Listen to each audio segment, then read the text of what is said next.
Welcome to the meeting of the Board of Selectmen for February 15. It's hard to believe there's even been a winter. What is it? It's almost 40 degrees out. Pretty nice for your fuel bills, I think, right? So why don't we go ahead and get started? If there are any additions to the agenda, I don't see any, so why don't we take it as written, and then we'll move to announcements. And I know we have some visitors back who I think were with us before. Libby, you want to introduce them?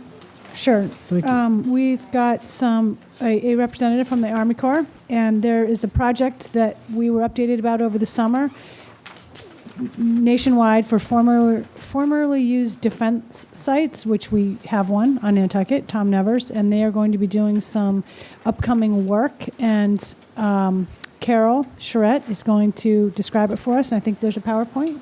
Yes. Carol, welcome. Thank you. When I saw that picture of the helicopter with all, wow, so go ahead. I'm Carol Charette. I'm with the Army Corps of Engineers. I am the project manager for the Nantucket Beach, former Tom Nevers Aerial Rocket Range site. I have with me Chris Kane, who's with Weston Solutions. They're the Corps' primary contractor. Chris is my counterpart as the project manager for Weston Solutions. The purpose of this is to give you an update. How do I switch the slide? Oh, you're switching it. Thanks. We're starting this project the first 2 weeks of March, and this is to give you an update of where we are and so that you are aware of what will be happening. We're starting the project with an aerial geophysical survey. In order to do that, we have a helicopter from National Helicopters out of Canada, which is retrofitted with geophysical instrumentation. So the white PVC piping that you see on this helicopter with those little red nodes is the actual geophysical instrumentation. That belongs to Battelle. They mount it on the helicopter, and then this helicopter will fly over the entire project area at very low altitudes, where possible. If there's trees, they'll fly above the tree line. If there's grass or low scrubby vegetation, they'll fly anywhere from 3 feet above the lowest vegetation. So while the picture of the helicopter is awesome, seeing it in action is phenomenal. Next slide.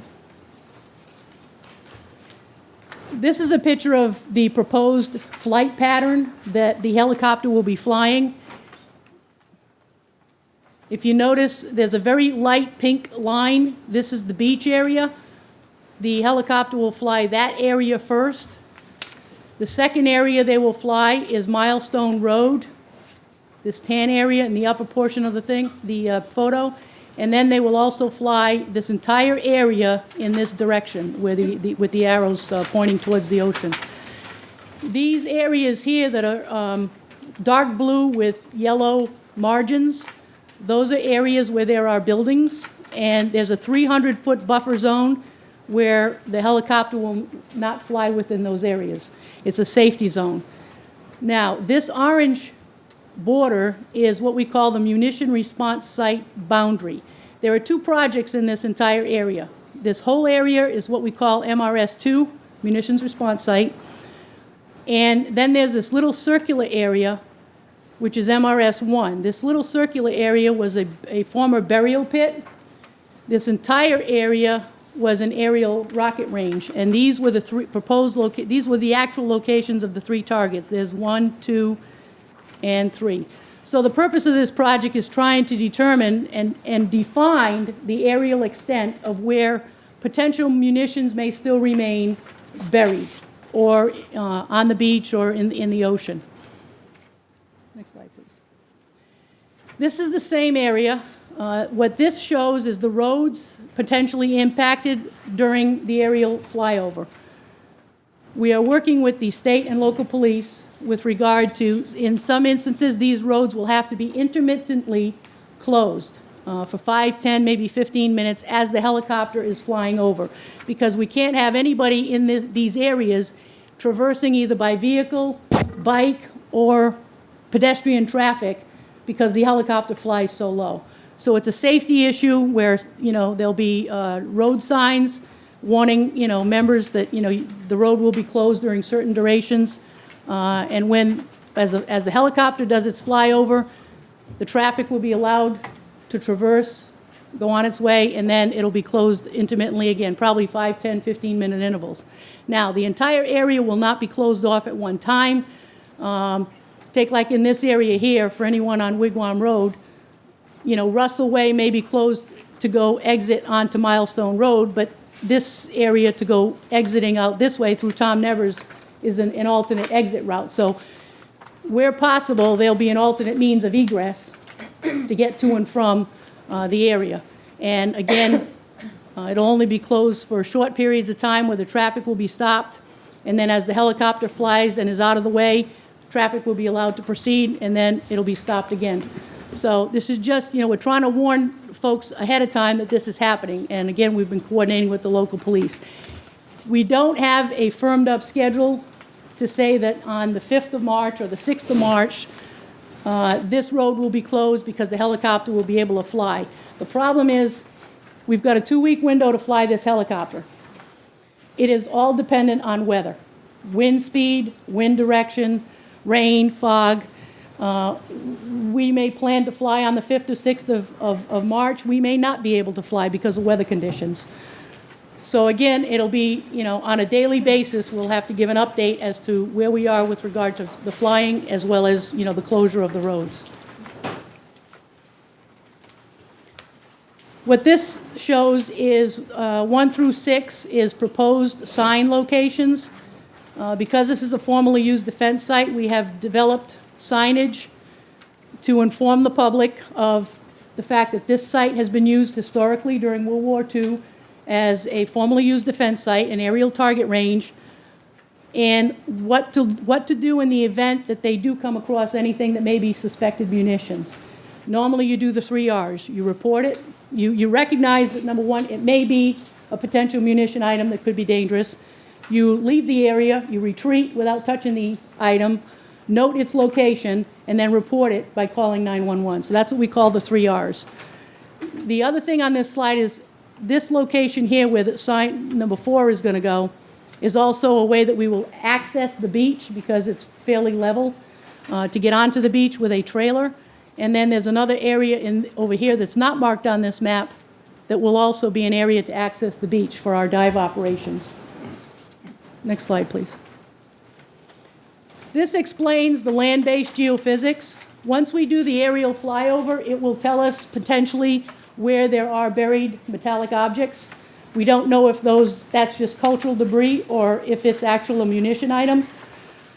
So what we do is we'll interpret that data, and then we will supplement it with land-based geophysics.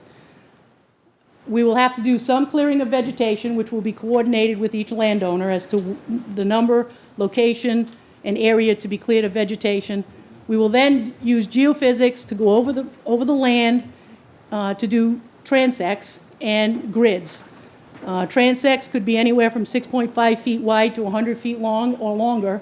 Grids could be 50 by 50. In those grids, we're going to do 100% geophysics within that area, because obviously the aerial flyover did 100% geophysics. If it can fly low enough, it'll detect the entire area. Some areas you can't do low enough to be able to detect it. And we basically confirm that data with land-based geophysics, or in areas we can't fly low enough, then we do land-based geophysics, where you basically have an instrument that you're right on the ground with. So then we'll take that data, as well as the aerial geophysics data, to determine exactly where we want to put grids, do 100% geophysics. In order to determine whether or not something is munitions or not munitions, within a grid, we have to dig on it, expose it, and identify what it is. Is it cultural debris, or is it actually a munitions item? So that's what we'll be doing in this particular phase. Next slide, please. This is the ocean phase. I mentioned that at Area 4 and again to the west of Area 4, there are 2 access points to get onto the beach with what we call a dive trailer. That dive trailer is equipped with all the equipment to support a diver, connected to what we call an umbilical cord, where he will have totally air-supplied suit, helmet, rigged up, and he'll be going in the water along lines perpendicular to the beach, 100 meters apart, 100 feet apart. He will be doing what we call a mag and dig operation. If his instrumentation detects a signal that there's a metallic object buried, he will immediately dig on that item, identify it, expose it, and retrieve it, and then determine, we'll be able to determine, is it just a hot rock? Is it cultural debris? Is it munitions? He'll be doing that along approximately 1.33 miles of the beach. And we'll be going out probably about 200 to 300 feet into the ocean. But in order to do that, we need a dive trailer that's going to traverse the beach. Next slide, please. This is the proposed schedule. The air mag, as I said, is going to happen the first 2 weeks of March, followed by some vegetative clearing in the April-May timeframe, ground-based geophysics in the also April to June timeframe, as well as intrusive work digging on particular items to determine their actual nature as to what they are. We will do underwater work in the ocean from April to May, and hopefully we'll be able to wrap this thing up, no later than the end of June. And then we'll start with the reporting phase, where we will generate an actual RI report, feasibility study report, a proposed plan that talks about what's the action that needs to be taken out here. That could be anywhere from no action, long-term monitoring, where you just monitor it, and as things come up, you address them, to a removal action. And the last thing is the decision document will document what that outcome is. Currently, we have developed a work plan. We have a draft work plan that will be finalized sometime next week. That work plan will be available for comment from the town or stakeholders, so that we can get your comments on it. You can see basically what we're doing. Between the aerial geophysical survey and the land-based survey, we will have another, what we call a technical project planning meeting, where we will explain and lay out the actual work step by step as to what we're doing, which will be in far more detail than this. Usually that's a one-day meeting. It will be held here in Nantucket. It will be available for anyone, member of the public, or any of the major stakeholders to attend that meeting. Next week, I am hoping to have a public notice put in the paper, as well as a press release, just so that anyone on Nantucket will be aware of the fact that this work is happening, and they won't be alarmed when they see this helicopter rigged with this cool instrumentation or whatever, flying extremely low to the ground. That's pretty much all I have. If there are any questions? Board members? Anybody? Carol, did you have a question? Is there any coordination with like the NHA in case anything of any historical significance in this town? We are coordinating the design and the locations where we're implementing our signage with the Historic District Commission. We are also coordinating with any state environmental agencies with regard to any endangered, rare, or protected species, plant or animal. So yes, all that coordination is happening. Excuse me, yeah. I can clarify. Historical Association, is that different from the Historic District? Yeah, it's, the Historical Association is the, We're talking cultural? Yeah. Archaeological and Yeah. cultural? Yes, that's happening too. that's where the old railroad tracks do run through there, so you may find some Right. We have a protocol. railroad, yeah. We have a protocol that is put in place that should we encounter any archaeological and/or cultural artifacts of any significance, we have a reporting procedure, and we will, if we find it, come across it, we will leave it in place and have to report it through proper channels. Good question, Carol. Bobby? The one thing you might just make a note of is that there are a lot of bike trails cut through there. And there are quite a few people that mountain bike through there on a regular basis, so I don't think it's going to be an issue, but it's on. Yeah. But, if the helicopter's going to be flying that low, there may be, I don't know exactly where they enter and exit, but you might want to put a couple signs on the bike path as well as the road, just to let people know. We will post signs, as well as we're going to have some police details.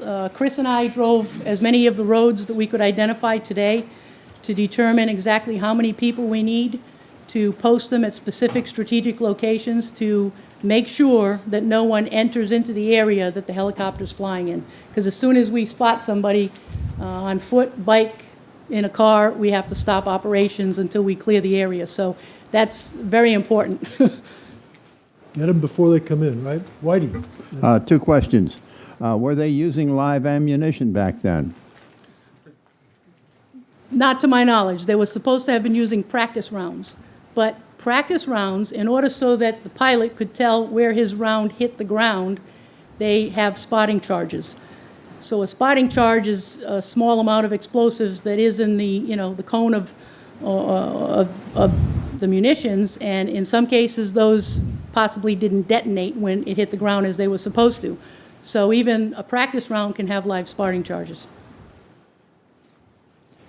There was a bombing range out at the solid waste facility that was used during World War II.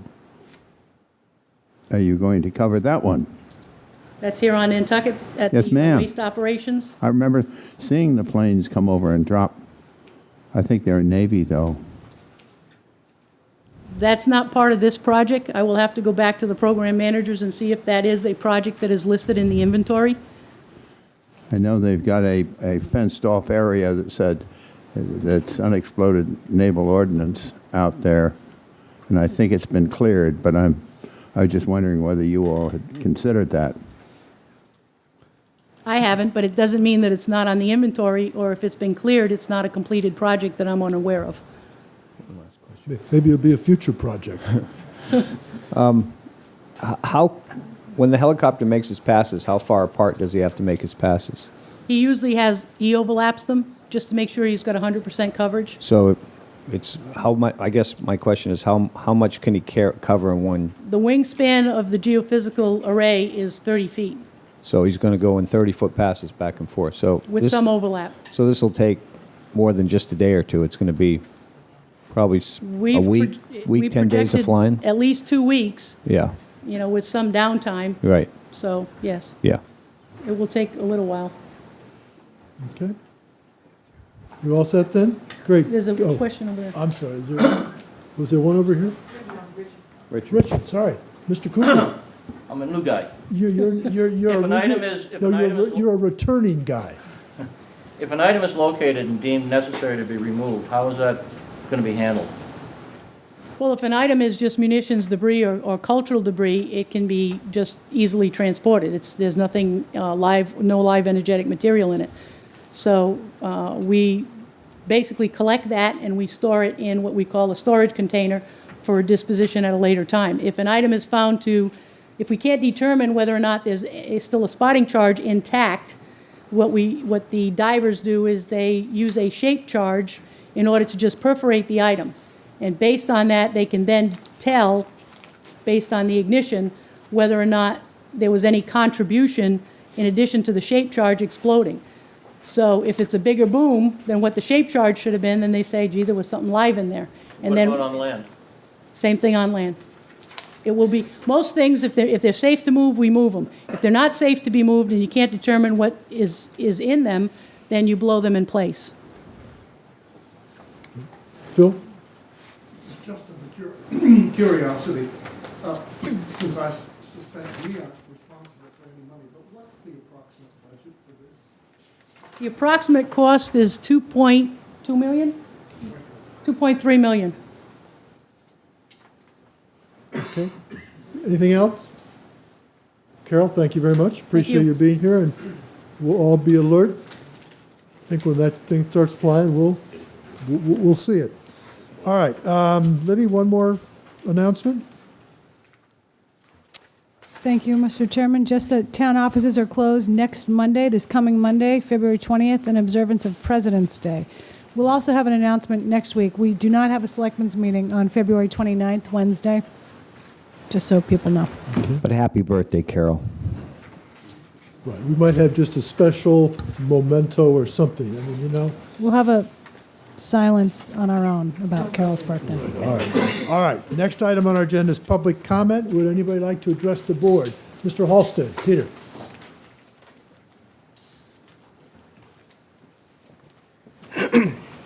Good evening. My name is Peter Halstead. I live at 25 Brewster Road. I'm here tonight to speak to Article 69, I believe the number is, on the 2012 Nantucket Annual Town Meeting. I may have that article number wrong, so I'm going to describe it and bring you guys up to speed to the one I'm talking about. This is a sewer article that seeks to add about 26 homes near Monomoy Road into the existing sewer district. It was drafted by the Planning Board and the Board of Selectmen. The majority of these properties along Boston Avenue, Brewster Road, and Cathcart Road, which is at the very beginning of the Monomoy sewer needs area, and where these proposed future sewers would connect to existing sewers in Monomoy Road. I'm here because I'm an owner of one of these properties, and that property would be affected by this article. In light of very recent developments, just last week, the future of the Monomoy Sewer Needs Area project is in a state of flux. This particular piece of sewer encompassed by this article would be the first piece of pipe to be constructed as part of that project. It would connect to the existing Monomoy Road sewers, and at the other end to the rest of the entire Monomoy Needs Area sewer system. My good friends and neighbors, the Nicholsons, have a property with a technically failed septic system at 24 and 26 Brewster Road. Working under the assumption that the entire Monomoy Sewer Needs Build-Out project was a near certainty, they sought to rectify their situation by exploring the possibility of building a sewer along this short stretch of road instead of paying for an extensive septic system. To that end, they sought and were granted entrance into the existing sewer district at last year's annual town meeting. In order to move forward beyond that point, it was necessary for the Nicholsons to get design criteria from the town regarding the entire of the Monomoy Needs Area build so as to size this end stub so it was able to handle the expected future flows. Without that information available, their efforts became stalled. Now, I believe it's the intent of this article to create a situation where the design parameters for this stub end of the pipe can be determined so that Nicholsons can move forward with the town on this action. However, we now face a situation that is different than it was a year ago. In one way, it is less clear. With the remainder of the Monomoy Needs Area build-out being cast into a state of uncertainty, it is impossible to design this particular end section of the sewer. If it cannot be designed, it cannot be built. In another way, the situation is better. The Board of Health is creating an administrative consent order, ACO, designed to allow people in exactly the Nicholsons' situation to adopt a wait-and-see strategy as opposed to immediately building an expensive septic system or sewer. I've spoken with Debbie Nicholson regarding these very recent developments. She was very receptive to the idea of adopting a wait-and-see strategy and not pressing forward with the sewer at this time. She understands, as do I, that the cost of the sewer could vary widely depending on the anticipated flow rates. Will this pipe serve just these 20-some houses, or will it serve all of the Monomoy Needs District, or something in between? Or will it not be needed at all? None of us knows the answers to these questions yet. In light of these recent changes, it is inappropriate to place these homes, every one of which has a working and inspected Title V septic system, into the existing sewer district at this time. I'll point out again that the one and only home with a technically failed system is already in the existing sewer district. That's the Nicholsons. It may be that the members of the board that oversee this article think placing these homes into the existing sewer district is a formality, that just because they are placed into the existing sewer district does not require the actual construction of the sewer, and so this is an act without consequence. I disagree, and this is why.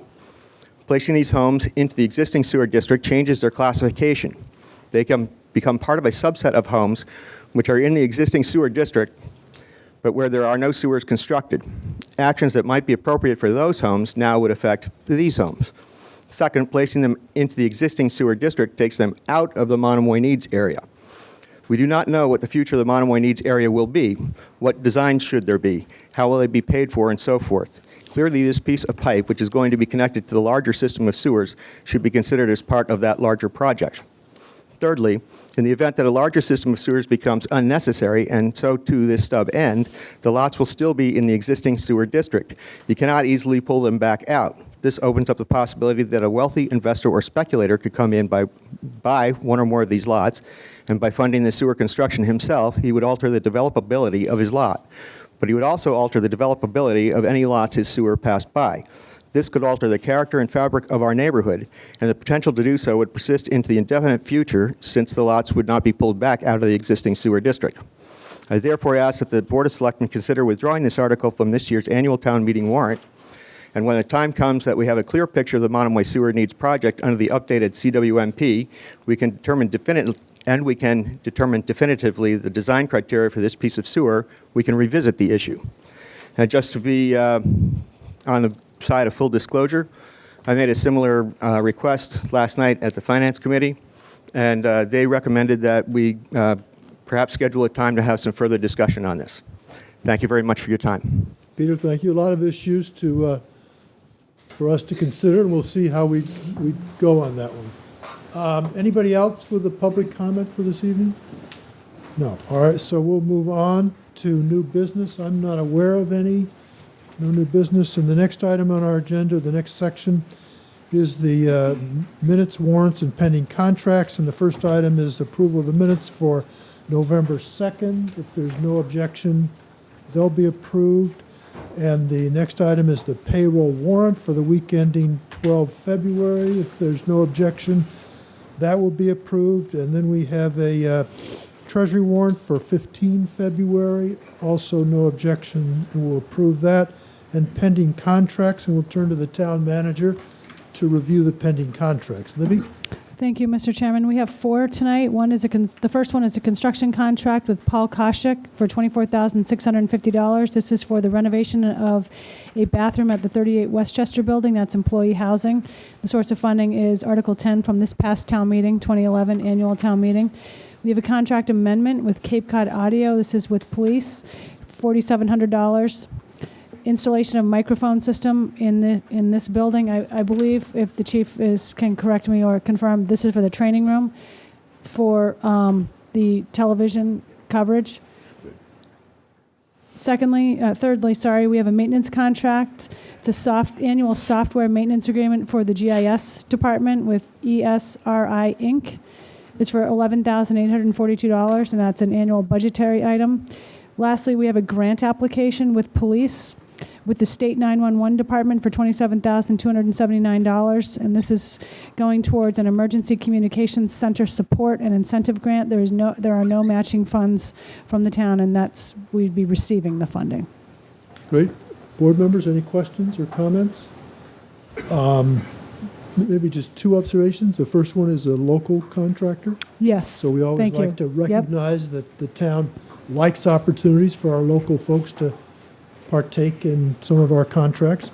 And the other one, I just mentioned the GIS system. For those who do go to the site, it's a different looking site these days. And anyway, just to note that, it's still up there, but if you haven't been for a while, it's a new way of looking at the site. So, all right, no other questions? Then we'll have, if there are no objections, we'll ask that those contracts be approved.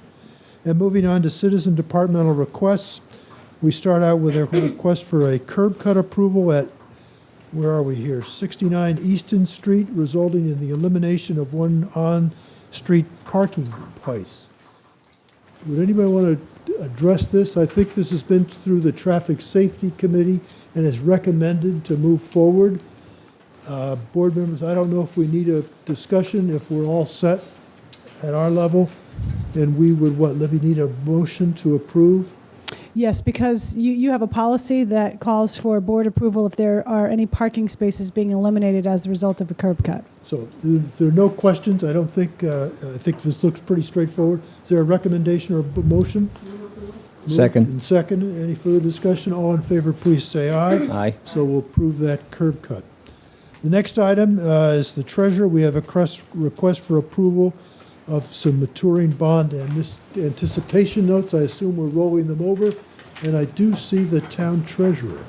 Deb, will you help us out here? You might tell us quickly what we're doing, how much is involved, and then I think, do we have to read the resolutions for Yes, the there's a record? very specific I'm vote always, that you have over there. interested in volunteers from our board members. Patty, thank you. But Deb, tell us what we're up to. These are bond anticipation notes we took out in February of 2011. They are the water company and the airport. They come due at the end of this month. We are going to roll them until June. At that time, we will combine them with some other long-term borrowing and some advance refunding that will cause a savings. The advance refunding will have a savings over the next 10 years for the town. It'll cut down some debt service. Rates are pretty low. That sounds good. Yeah. We had 8 bids come in on Tuesday for this, which is, that's quite a bit, and that's really good, and it shows that things are getting better. And how much are we rolling over? $8,289,000. But before we do that, last week we sat and had a ratings call, the finance director, myself, the tax assessor, and the tax collector.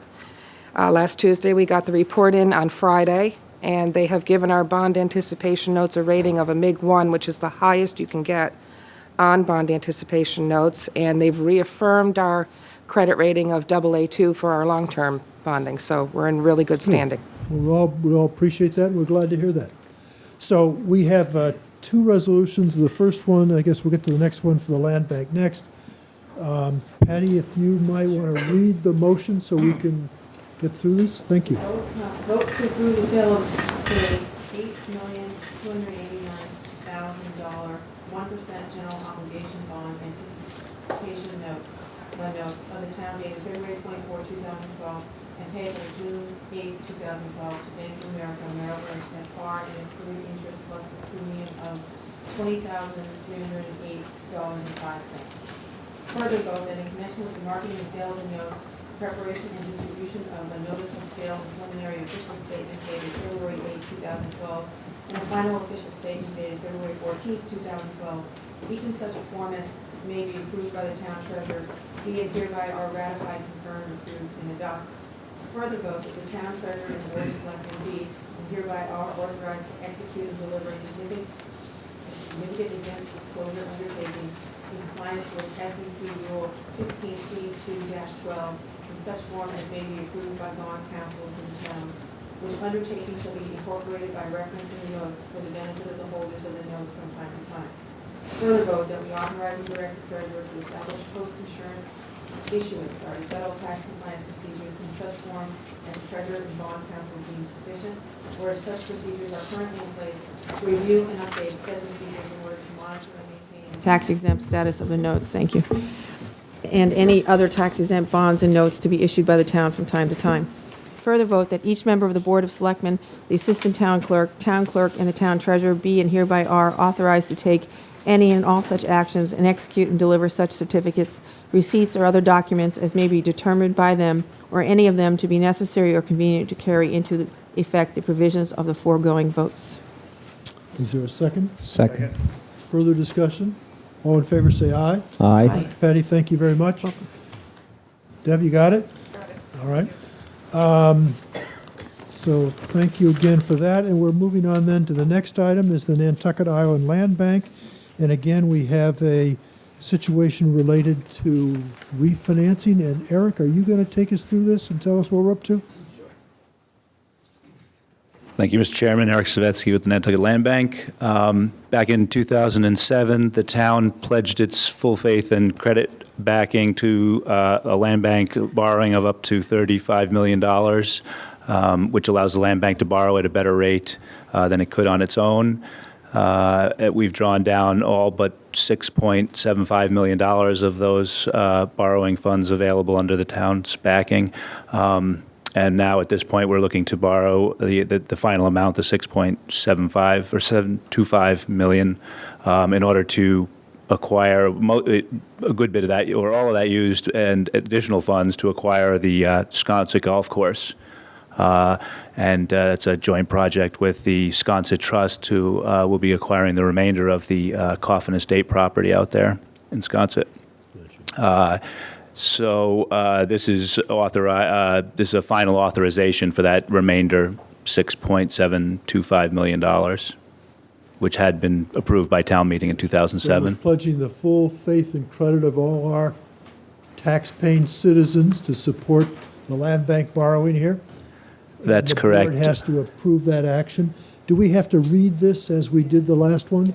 There is a motion. I just point out also that there are reserve agreements in place that also add a layer of protection to the town. We are required to keep a 1 year's full amount of debt service in reserve at all times. So we have a 1 year cushion, and we've been doing this for 10, 15 years and have never come close to having any problems. So I think the town is in a safe position. That answered my question. And what's the term of the borrowing, Eric?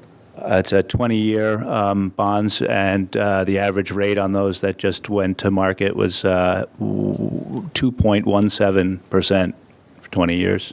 So we did very well. Not bad. Sounds good to me. All right. Do you want to continue, Patty? Are you Sure, game? unless there's any other. Unless there's competition? I'm Thank here. you. Vote to approve the pledging of the full faith and credit of the town under Chapter 669 of the Acts of 1983 as amended to secure the principal of and interest on the two 2012 Series A bonds to be issued by the Nantucket Island Land Bank in an aggregate principal amount not to exceed $6,725,000 to finance the purchase of the Old Sconset Golf Course, including all costs incidental or related thereto, pursuant to the supplemental trust agreement to be dated as of February 23, 2012, among the town, the Land Bank, and the U.S. Bank National Association as trustee, the supplemental trust agreement, which supplemental trust agreement is being entered into for the purpose of supplementing the trust agreement dated as of December 1, 2007, as amended and supplemented by the supplemental trust agreement dated March 13, 2009, each among the town, the Land Bank, and the trustee. Further vote to authorize the finance director or treasurer of the town to enter into, on behalf of the town, the supplemental trust agreement relating to the issues of the 2012 Series A bonds, substantially in the form submitted to and filed with the records of this meeting, subject to such changes as the finance director or treasurer may approve, with the execution thereof being conclusive evidence of such approval. Further vote to authorize the finance director or treasurer of the town to enter into, on behalf of the town, the amended and restated agreement as to working capital reserve account between the Land Bank and the town, substantially in the form submitted to and filed with the records of this meeting, subject to such changes as the finance director or treasurer may approve, with the execution thereof being conclusive evidence of such approval. Further vote that the town treasurer be and hereby is authorized to execute and deliver a continuing disclosure undertaking in order to assist the Land Bank in compliance with SEC Rule 15C2-12 in the form submitted to and filed with the records of this meeting, subject to such changes as the finance director or treasurer may approve, with the execution thereof being conclusive evidence of such approval for the benefit of the holders of the bonds from time to time. Further vote to authorize the finance director or treasurer of the town or any other town official to execute on behalf of the town any other agreement, document, or certificate necessary in connection with the issue of the 2012 Series A bonds. So moved. Patty, Second. thank you very much. Second, any further discussion? All in favor say aye. Aye.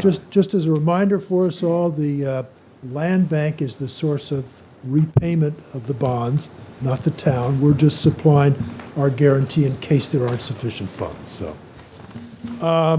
Thank you, Eric, you got it? Thank you. Next item, and I might just say the next item is a Nantucket Energy Office update. Just for those who note, there are sort of two sections of our agenda tonight that concern energy matters. This first one is, I'm not sure it's absolutely quarterly, but periodically the Energy Office brings us up to date on their activities and changes or additions since the last time they were with us. So, Libby, do you or Greg want to introduce this, or do we go right to who? I We're gonna think we could go right to George. George Aronson is our consultant for a number of items, and on this particular one, we've been looking at alternative energy options and possibilities as well as wind, and we've been, I think, getting a quarterly update from George as well as Lauren Sinatra, who's our energy coordinator. So they're getting, I think we last had an update in October, maybe? 3 months ago. So that's Thank you. close enough. It's quarterly. Just to remind everybody, our Nantucket Energy Office has been funded essentially by a gift or a grant from Remain, and the two of you are funded through that grant, and you've been active, to say the least. So we've got lots going, and welcome to tonight's meeting, and we're looking forward to hearing from you, George. Thank you, Mr. Chairman, and to everyone. The packet contained a 4-page memo and some attachments, so rather than repeating what's in that, we'll just skip to some quick highlights and then entertain questions in the name of time. Just from a strategic point of view, the town uses about 11,000 megawatt hours of electricity per year, but 4 meters constitute 62% of the whole use by the town. So it made sense to go after the big four, as we call them. Those are the high school, the airport, the wastewater treatment plant, and the composter. We're pleased to say that since we've come in, the airport had its main audit this morning. The composter is scheduled for tomorrow. The wastewater treatment plant has gone through an energy audit process, and the Nantucket High School has been the subject of a number of energy audits over the past few years. So we now have energy audits. Well, by tomorrow, we will have energy audits in process or complete for all of the big four users in town, and that was one of our objectives for this year. There are opportunities to reduce costs in each case. We'll leave the details to the auditors, but we're pleased to report that that process is underway, and we're looking for ways to reduce electricity usage by the town. Second initiative. George, just back to, do they give us a written report in each case that if people are interested, they could see or view? The wastewater treatment plant has a written report. I believe the other two will. There will be written reports, okay. yes. In terms of energy audits for the residents, when we started this last fall, we found out that it was rather difficult to bring the Mass Save auditors out to the island. To make a long story short, it's no longer difficult. We had our first scheduled audit week in January, and there were 78 audits performed in a very intensive week. We're looking to schedule a second intensive week in February. We don't have an exact, in April, but, and looking for those numbers. I think anybody who wants an energy audit and to get on the list, see Lauren tonight or any time. But I think what we've done is jumpstart this process so that residents of Nantucket could get the same energy audit services that other residents of the Commonwealth had previously had, but for some reason had been too difficult to get on Nantucket until now. Part of this is not only the written reports and results of recommendations, but also opportunities for Nantucket contractors to provide the services that are recommended in the energy audits. And we've been going through a process working with National Grid and following up with their lead contractor, their Contractor Conservation Services Group as well. So that's a process that's ongoing, but we're hoping not only to save Nantucket residents money, but also to create some additional business for contractors on the island. I think those are the biggest initiatives. I think there's been a general initiative as well to work on the website, get information out on energy efficiency, make people aware of the various initiatives underway. So I think maybe I'll take a breath now, stop, and ask if there are questions about that piece of the energy office's activities. Board members, any questions? Anybody in the public on this portion of the report? I think the nice thing is that getting those folks from the mainland to come over for the energy audits took a little initiative and effort. And without that, it might not have been so easy. So it happened because of what you're up to. Yeah. If I could just clarify, our next audit week is the week of April 23rd, and there's still about 40 slots left open. So please do contact me if you're interested in getting a no-cost residential energy assessment. And this morning, I actually received the metrics from our energy audit week in January, and 1,100 CFL bulbs were installed, 50 programmable thermostats, 39 low-flow shower heads, and 40 contracts for weatherization work were issued that we hope to pass along to local contractors, and we're working on making that a reality. Good. Whitey? I think we ought to also thank Worcester Polytech for their support. We had students here doing audits on several of the businesses. So I think that's also part of what has been done as far as conservation is concerned. And thank you for mentioning that, because the students also provided some of the data and a data analysis on some of the larger facilities that has been very helpful going forward. Okay. Good. Go ahead, George. Okay, so part two, looking at support for development of renewable resources. There are a couple initiatives here. The first one I just want to give you is something that's gotten some attention. There's something called a net metering program at the state level that has affected Nantucket slightly differently from the other towns on the mainland, in part because of the history that Nantucket Electric Company was separate when it was purchased by National Grid. In certain respects, it was kept separate. And one of those respects was the eligibility for the net metering program, which was limited to this point to 390 kilowatts of generating capacity island-wide, whereas on the mainland, the other towns served by National Grid had a joint opportunity to go after 50 megawatts of capacity for the program. This was discussed, and we've been pushing this with National Grid. The State Senator Wolf, State Rep Timothy Madam have been very active in getting hearing with this at the state level. I just want to report on the meeting. I think there's a George, letter yeah, in the maybe packet. we ought to pick this up on later in the agenda. We have a specific item listed to discuss the contents or the results of that meeting. Very good. And so everybody's welcome to stay a little longer, and we can pick that, so you don't have to repeat that at that time. Very good. An interconnection study is in progress for the Nantucket wind turbine. Materials were submitted to National Grid. We're awaiting the study. The results will provide some solid information not only on the Nantucket wind turbine itself, but also on the status of the distribution system in general on Nantucket and how amenable it is for other interconnections. So we're looking forward to that study, which we hope will provide general information, not just project-specific information. George, help a novice here. Interconnecting what, energy from a turbine, if we build one, into the If a turbine or Nantucket grid if or a whatever it is? wind turbine, a solar facility, Whatever, anything yeah. that makes electricity at a private site and then has to go into the grid, there's the question of how to make the two facilities operate in parallel. How does the generator work with the grid? That takes some engineering work to look. There are some questions about Nantucket. Because it is an island and offshore, it has some special limitations on what happens electrically. It all goes to maintaining reliability of service on Nantucket and ensuring that certain standards are kept. So those studies are underway. Okay, thank you.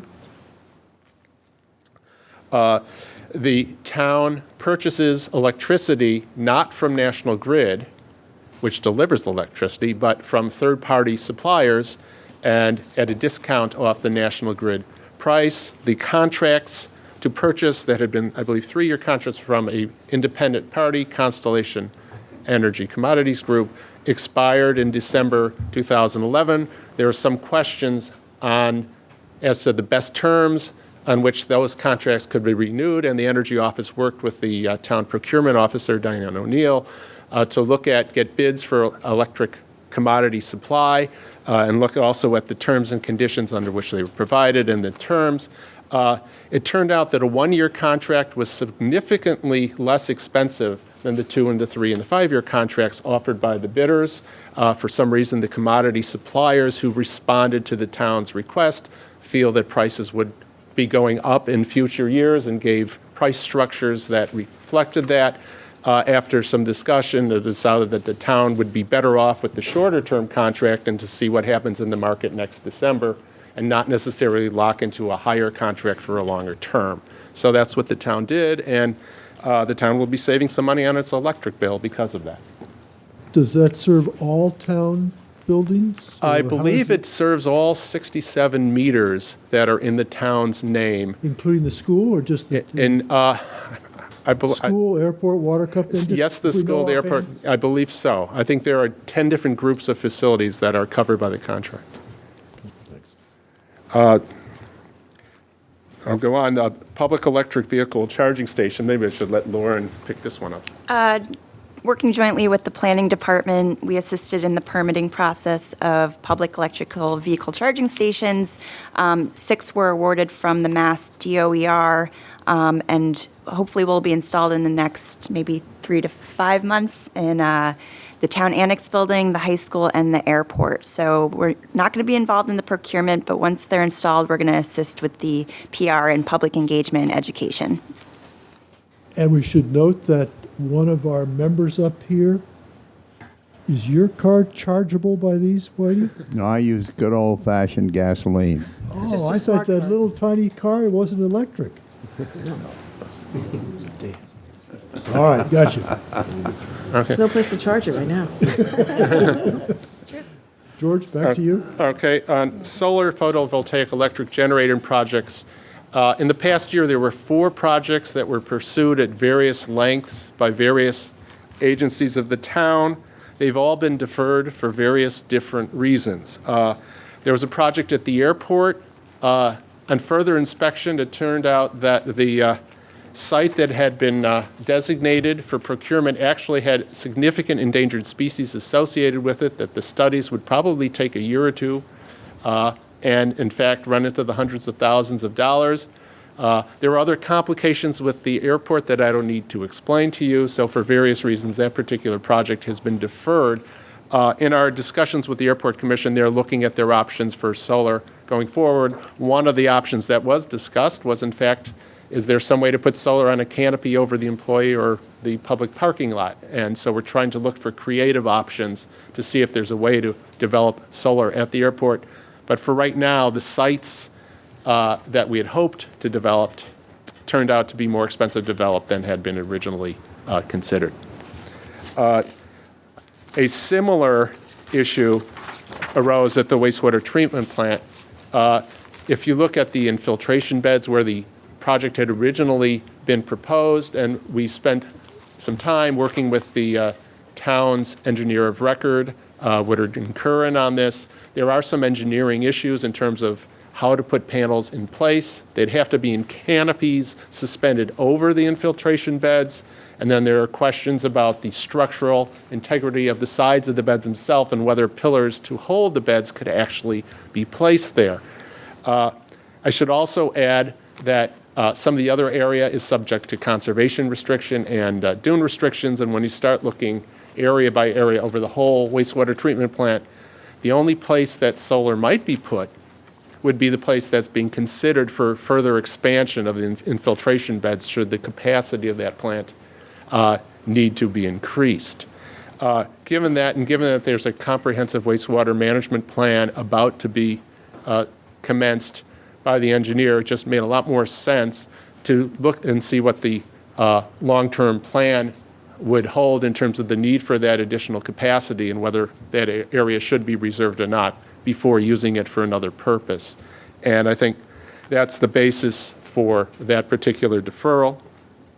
I think the two water company project sites were canceled in, I think, earlier in 2011. The issue there is that the water company would rely almost entirely on exporting the electricity, and there are also some issues related to endangered species on those sites. And where were those sites again? Remind us. And there's the Wannacomet. I'm less familiar with those because those were frankly canceled before I was greatly involved, but I believe the water company Wannacomet, and there's one near a pumping station. I mean, what do you... The Pulpus Water Tower. There's one near the tower, right? Yeah. Okay. So it's not to say that it can't be done in the future, but for now it's being deferred. Questions on those? Board members, Whitey? Yes. Who's going to pay for the interconnection study? For the wind turbine? Okay, the wind turbine, it's just a $2,500 fee, and then National Grid performs it.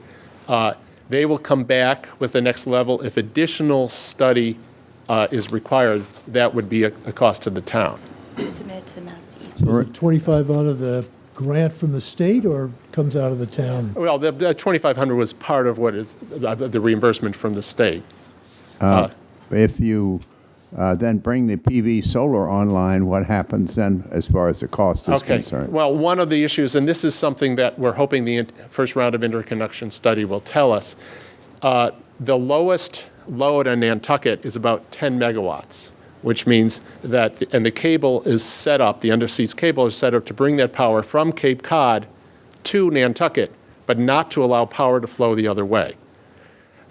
If at some point Nantucket develops enough electric capacity that power might flow the other way under any condition, then a whole new study needs to be done to look at the cable and how the cable, how flows of power over the cable in the other direction would affect electric reliability on Nantucket and on Cape Cod. That's a higher level of study. It's down the road. It's the type of thing that the third or fourth project might trigger, but is not necessarily necessary for the first project. But it's something that the results of the first project will shed some light on. And it's one of those details that we hope to learn as we go forward, so that the study will provide some information, not only on a particular project, but also the future for all projects. I notice you haven't mentioned smart grid. Where do we stand on that? For a number of reasons, I haven't mentioned smart grid. Frankly, it has not been a priority of the Energy Office for a couple of reasons. I think we wanted to do the energy audits on the large users first, and that would indicate opportunities for load control within those. And the other side of that being smart grid, really the best opportunities for those are within the national grid system on the distribution side rather than in the town's control. We have talked to National Grid, and they've gotten a number of grants and are doing pilot programs in Worcester and other places in Massachusetts. We've told them that Nantucket would be happy to host the next level of pilot project should there be additional funding, and we're waiting to see how that develops, but it has not been a priority of the Energy Office at this point. Just to follow up, do I remember when you were here last time and you had a graph of the use on the island in the aggregate? Yes. And I think you mentioned smart grid at that time, and felt there was, the variation was different than you expected. Why am I recalling? Oh, you're actually maybe thinking of the composter. Yes, I do have that graph. I have it with me today. I think that one of the points is that a smart grid is most effective if you have a very sharp needle peak, and in fact, the peak was thicker than we thought. So it's not clear how much immediate short-term benefit a smart grid program would have to Nantucket, and it's one of the reasons that for us it's less of a priority than it might be. So there's an economic reason, not just other things. Yeah. Yeah, gotcha. And just one more point. I have renewable energy certificates up there, and going through this process, it noted that the high school wind turbine never submitted a statement of qualifications to the state to register its renewable energy certificates, and so it has not been selling them. It can do that. It's about a 2-page form, and then there's one procedure in terms of having the meter read by an outside party that needs to be followed. If that's done, given current rates of production, the town could realize about $6,000 a year and perhaps more at current rates. So we're going to work with the schools to bring that revenue into the town general fund. Good. And the Nantucket Wind Project, we have been helping various town agencies. I think there are other agenda items, so I'm focused on other activities of the Energy Office other than that one for this update. Great. Board members, other questions? An active group, George? We try to. Anybody from the public want to ask a question for Mr. Morrison? Peter Morrison. I'm just speaking as a private citizen, as a household that uses energy and pays for energy. I really applaud what the Energy Office has done, and I want to make 2 comments. One is I think we should appreciate that there is an ongoing need for a unit that performs these functions continuously into the future rather than finishes off its mandate when the funding is over. And secondly, I want to just point out that there's a big picture here. We have a broad spectrum of initiatives that are moving forward that are benefiting households, ratepayers like myself, by basically capturing resources that are out there but need to be lassoed and brought to our advantage.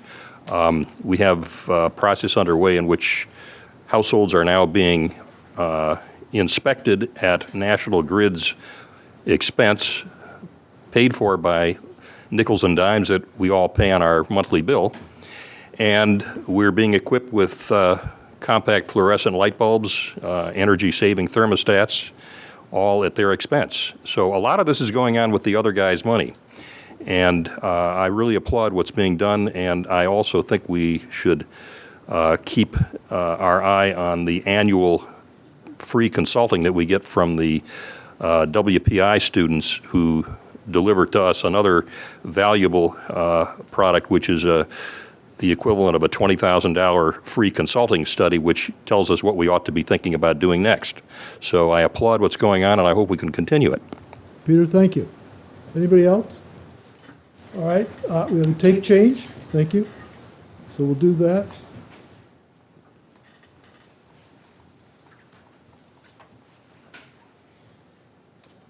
You back on? Great. George, is that it? That's pretty extensive. We appreciate your efforts. We're obviously happy to answer questions at any time. I understand. Well, we can, if there aren't any others now, we might have some later on. So thanks for being here. The next item on our agenda are public hearings, and we have several tonight. and we'll see if we can move reasonably promptly through them. The first one, and we will open a public hearing to consider increasing the pumping gas and electrical permit fees. And Libby, I believe Mr. Butler is here to help us through this item.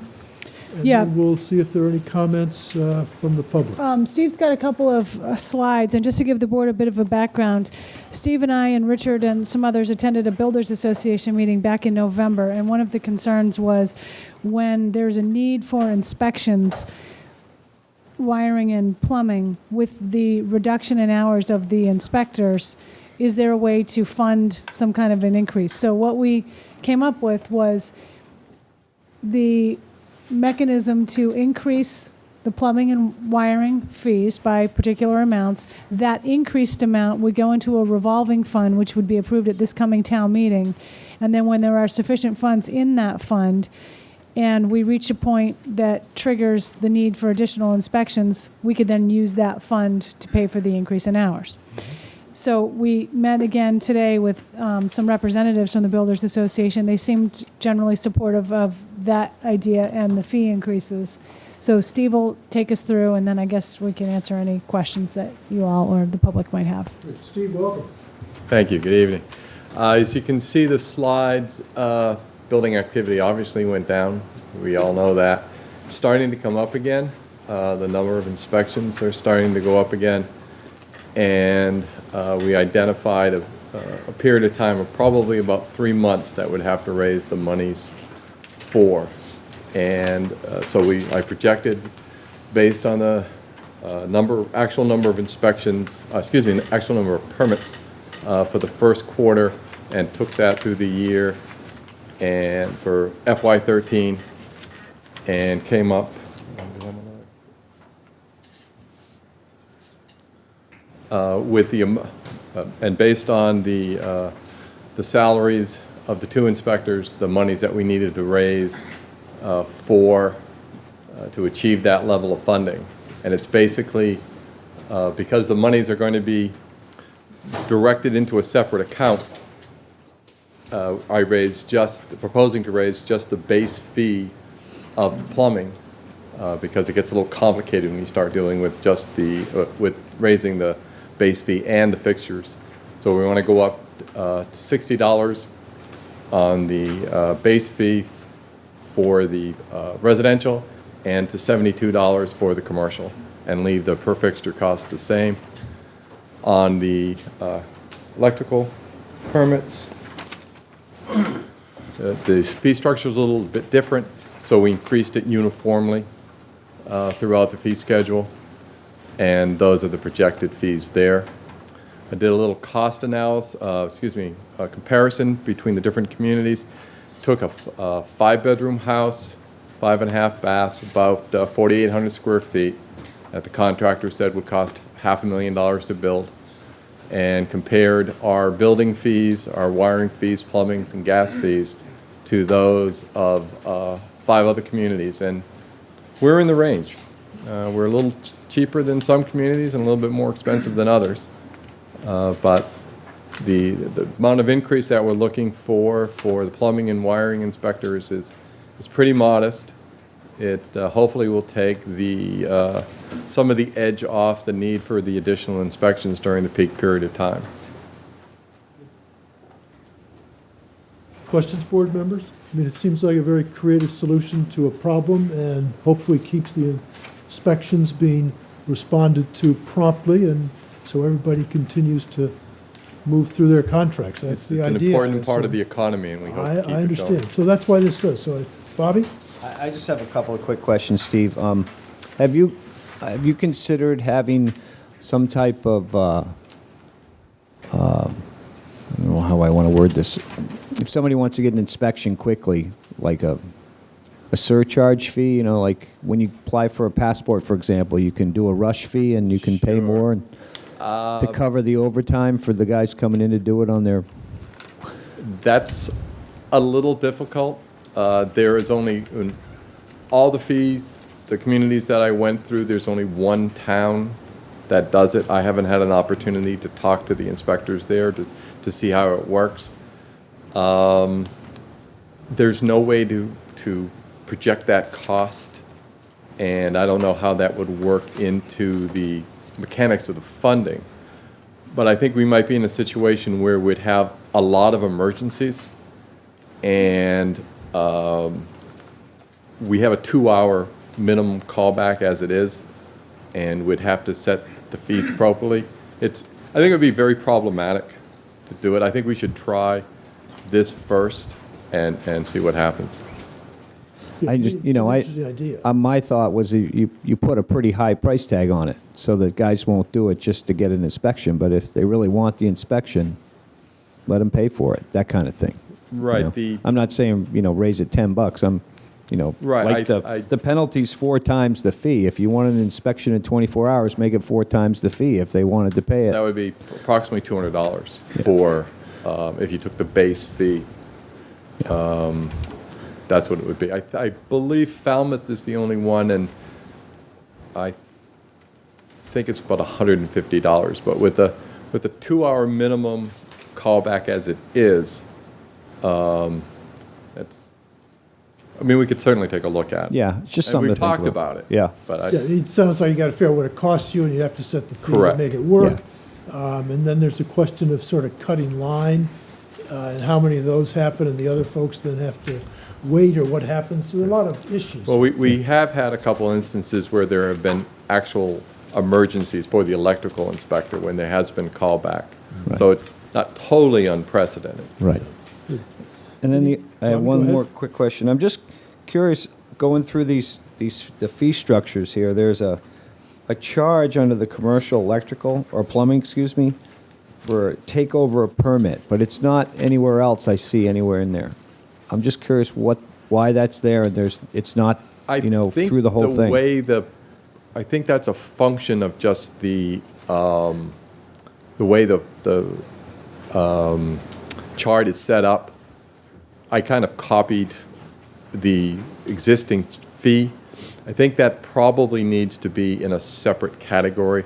The callback, the demo, and the takeover, and the late filing fee is the same. But I think there's a little bit of editing that needs to be done to that as far as making the graphic better. Do we have the same line item for an electrical inspector? If somebody changes electricians, do they get because that's the way I'm reading it is, take over a permit. If the plumber changes on the job before it's complete, there's another $40 fee to have another plumber come in. Is that how I'm reading that, or am I reading that wrong? You're reading it correctly. But I don't see it anywhere else in here for domestic domestic residential. It's not there, and it's not there under the electrical for. It's not there for the electrical. At least it's not listed. So No, it was not there for the electrical. Again, this is just the existing fee structure. It hasn't been altered to category or anything. It's just been increased. As far as, again, the plumbing permit, I think that's just a matter of separating it out correctly to make it clearer, because I think those two are a separate category. The takeover is for both residential and for commercial. So we charge to take over a plumbing permit, but we don't charge to take over any other permits. I believe so. Again, this is the existing base. So sometimes looking at these, help ask a few questions. Sure. know? Yeah, I don't know the genesis of it, so I don't. So it might be a chance to amend them or modify them as we go forward, but probably not the tonight. fees in general, I've been looking at, and there's a lot of room to work. Good. Any other questions, board members? I think we're looking, Libby, just help me too, you'd like to have the board adopt this tonight? Yes, and make an effective date, which we're suggesting be March 5th. March 5th. And before we do that, is there anybody else here tonight who would like to speak? This is a public hearing. Yes. Mr. Cooper, yes. You get to stand, Richard. Rich Cooper. Steve, is this additional funding that's going to be raised, is this going to be geared specifically just for inspectors. It's not going into any other type of account. It can't be used for anything but the inspectors. No, plumbing and wiring only. Okay. Yeah, just, it's for that purpose, to make sure there's a sort of a cause and effect here, a use and a benefit to the community for the payment of the fee, and it works hopefully for everybody, so. Correct. It's just, and it's to fund it for a specific period of time. That's why the increases are quite modest, actually. Any other questions? Mr. Morrison? Just to follow up on Mr. DaCosta's suggestion, and in the spirit of the Chicago School of Economics, wouldn't a simple solution to this be to ask the building inspectors what they would be willing to, what it would cost, what they would be, what their price would be to work a double shift? That is to say, stop what they're doing, do the inspection that needs to be done on an emergency basis, and then continue with their 8-hour workday into the evening. It seems to me that's a simple way to solve the problem for someone who says, I need the inspection this morning so that I can get on with my $5,000 worth of construction crew that I've got out here waiting. I think if we have some ideas, let's pass them on, and Steve will certainly take them under consideration. Thank you. I think it's, Steve, this is a good start, like you said, and, it's something that we can look at. But, I've been in this situation where I've had a deadline on a job and I needed an inspection and I needed it in a hurry, and I would have gladly paid to get the inspection. So, I'm not, it might be something that we look at as another revenue stream down the road. Richard again, and then we got to try and keep moving. Yes, I don't want to beat this to death, but there's a 48-hour window for your inspection time limit, and if there is an emergency, in my experience, the inspectors are very, very accommodating and very flexible. If you go down and tell them that, it's an emergency, they will work with you, they'll rework their schedule, they'll fit you right in. I don't think that's a necessity at all. Gotcha, okay. Thanks, Richard. Anybody else? All right, why don't we close the public hearing then, and the board, do we have a motion to? Motion to Move adopt forward with and a adopt. starting date of March 5th. All right, moved, seconded. Any further discussion, board members? All in favor say aye. Aye. Okay, we'll move on to our next item then, and we will open a public hearing to consider a petition for Nantucket Electric Company, National Grid Plan Number 11412224 to install PVC pipe on Baxter Road in Wisconsin. And Steve, you're with us. Thank Steve's you. back. And Steve, we have several here tonight, right? Yes. So, anything on the first one? Do we First need one's to know? Baxter Road, house number 59. It's on the opposite side of the street. Is our electrical wires and transformers. We need to get to their side of the street, so we would like to install a conduit from across the street and put a handhole. So you're going to go underneath? Correct. You might always tell us that up front, and Yeah, we don't have to you're ask. gonna drill here, right? We're going to try to. We always try to tunnel underneath the street. If for some reason we can't, then we go back to the highway department, and we work it out with the highway department. The trenching details. All right, this is a public hearing. Anybody else wish to comment on the matter? No? Then why don't we close the public hearing in the pleasure of the board? Motion approved. Motion to approve, made, seconded. Any further discussion? All in favor say aye. Aye. Thank you. The next one will open a public hearing to consider a petition for National Electric to install 35 feet of conduit off of Joy Street in a northwesterly direction. Steve? This is a similar situation where house number 7 is across the street from where the poles are. In this case, an electrician already put the conduit under the road, so it's just a matter of us running our wires through the existing conduit. Okay. Anybody here wish to comment on the matter? If not, why don't we close the public hearing? And again, the pleasure of the board. Motion to approve. Motion to approve. A second. All in favor say aye. Aye. Aye. Thank you very much. The next one will open a public hearing to consider a petition for Verizon and Nantucket Electric to relocate a pole on Sparks Avenue, Nantucket.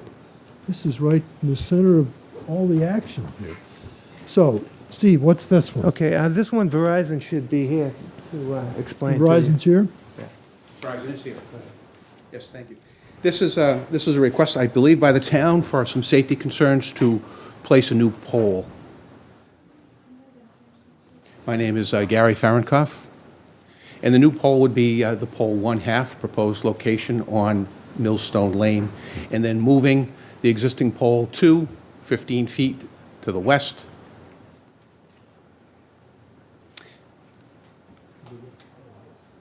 And am I given that the actual request came, Libby, from, or maybe, Erica, were you mentioning to me this wasn't so much a town request as a request from an abutting party? Is that correct? My understanding that the request itself didn't come from the town, it came from the property owner or the applicant. We have it as a safety concern by the town. I understand. I'm just being realistic for folks. Anybody else wish to comment on this matter tonight? Mr. Vorse.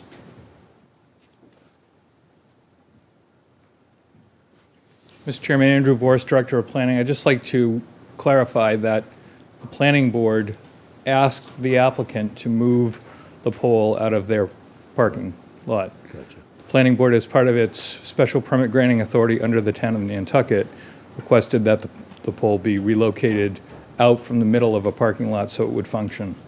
Good. That helps understand where this came from. Andrew, this is the pole in the parking lot at the Rotary Restaurant, right? Correct. And they want to move it up the street a little bit onto the grassed area, and then we're going to put another pole across the street? Is that what we're doing? Well, our concern was moving the pole away from its current location, sort of floating in the middle of the property with a guy wire that went into an island. Right. That again was in the middle of Right. everything, to at least the property line, so it was aligned with the property line and basically no longer in the way.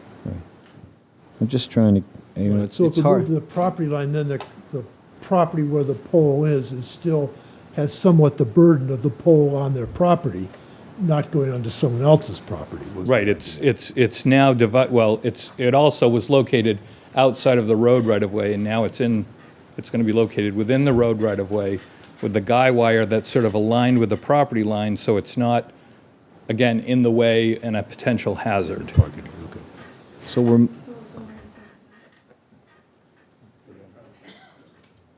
where is it? I'm visualizing in my head. I'm just trying to figure out I'm where the they're going. abutter, one of them, so I just want to identify myself as that. And my understanding is that we installed a split rail fence in between 3 Sparks Ave and the Rotary Restaurant, and this new pole will go right at the end of the split rail fence. Okay, I understand where that one's going, but is there one going across the street that isn't there now? Oh, okay. That's a separate request. I thought it was all together here. Okay. I did too, Bobby. They looked like they were on the same map. It's done as a separate petition. Okay. So the at the first one moment, is to all we're move doing this- is moving the pole from out of the parking lot to the edge of the lot. That's it. Anybody else wish to comment on that one? All right, why don't we close the public hearing? And again, the pleasure of the board. Move Sounds approval. like move to approval, second. Second. All right, Steve, you want to comment before we actually vote? Unless both the first one and the second one happen, neither one of them can happen. So the second one depends on the first one. We'll vote on this So if one we reject the first. second one, it'll be sort of fun because we'll mess up this one. That's all right. We have a motion and a second, and all in favor say aye. Aye. So why don't we move on to the next one? Is that the separate item on our list here? Okay.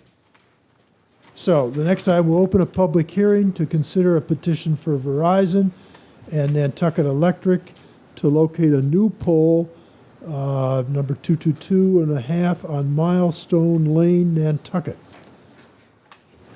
This is the one, so if we go back to the same map, that's this guy? Yeah. Yes.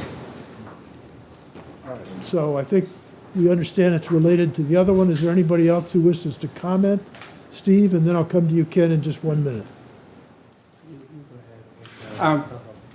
That pole is because of the way that you're breaking it, that pole is to break the span up. So it's a shorter span, and it's to break the guying up that's required for a span that length. So it is a necessary pole.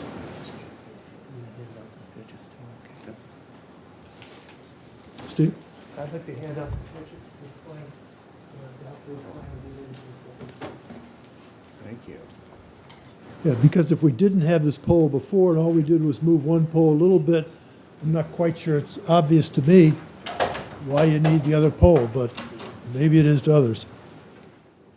The pole that you see in the picture is the pole that's being moved to the fence, to the property line. That's a pole that's being moved to the right.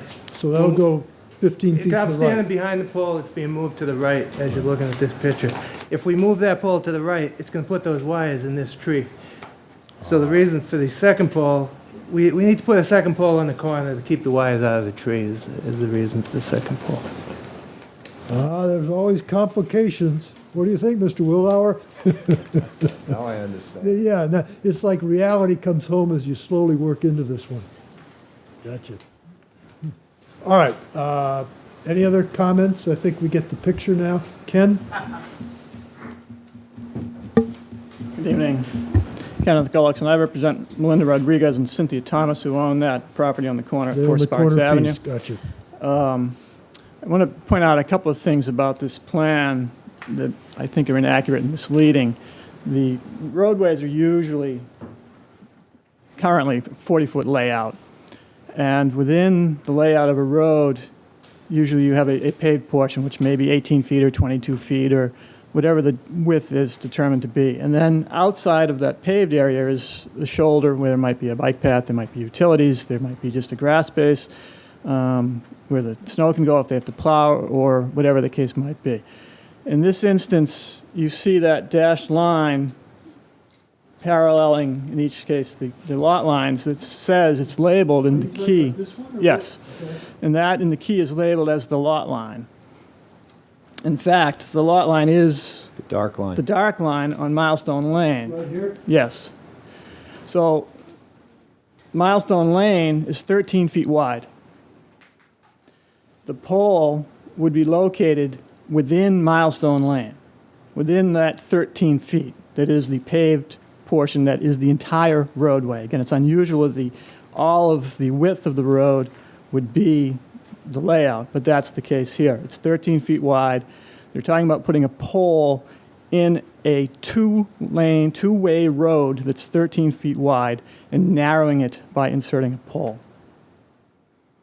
And how that would not impact traffic flow, public safety, and everything else is beyond me. Again, a 13-foot wide paved two-way road with a telephone pole in it, plus the guide wire. I'd like to see this one staked before I vote on it. So again, just to be clear, it's not the span, it's the tree Yeah. that's causing the angle to sort of miss the tree and then go down the road further to the next pole. Am I saying that right, Bob? Yeah, because if this pole moves over here, the wires are going to run through the Right center. through, and then it's going to go right down to this next pole again. No, yeah, there'll be a pole in here just on the other side of the tree, so they miss the tree with the wires.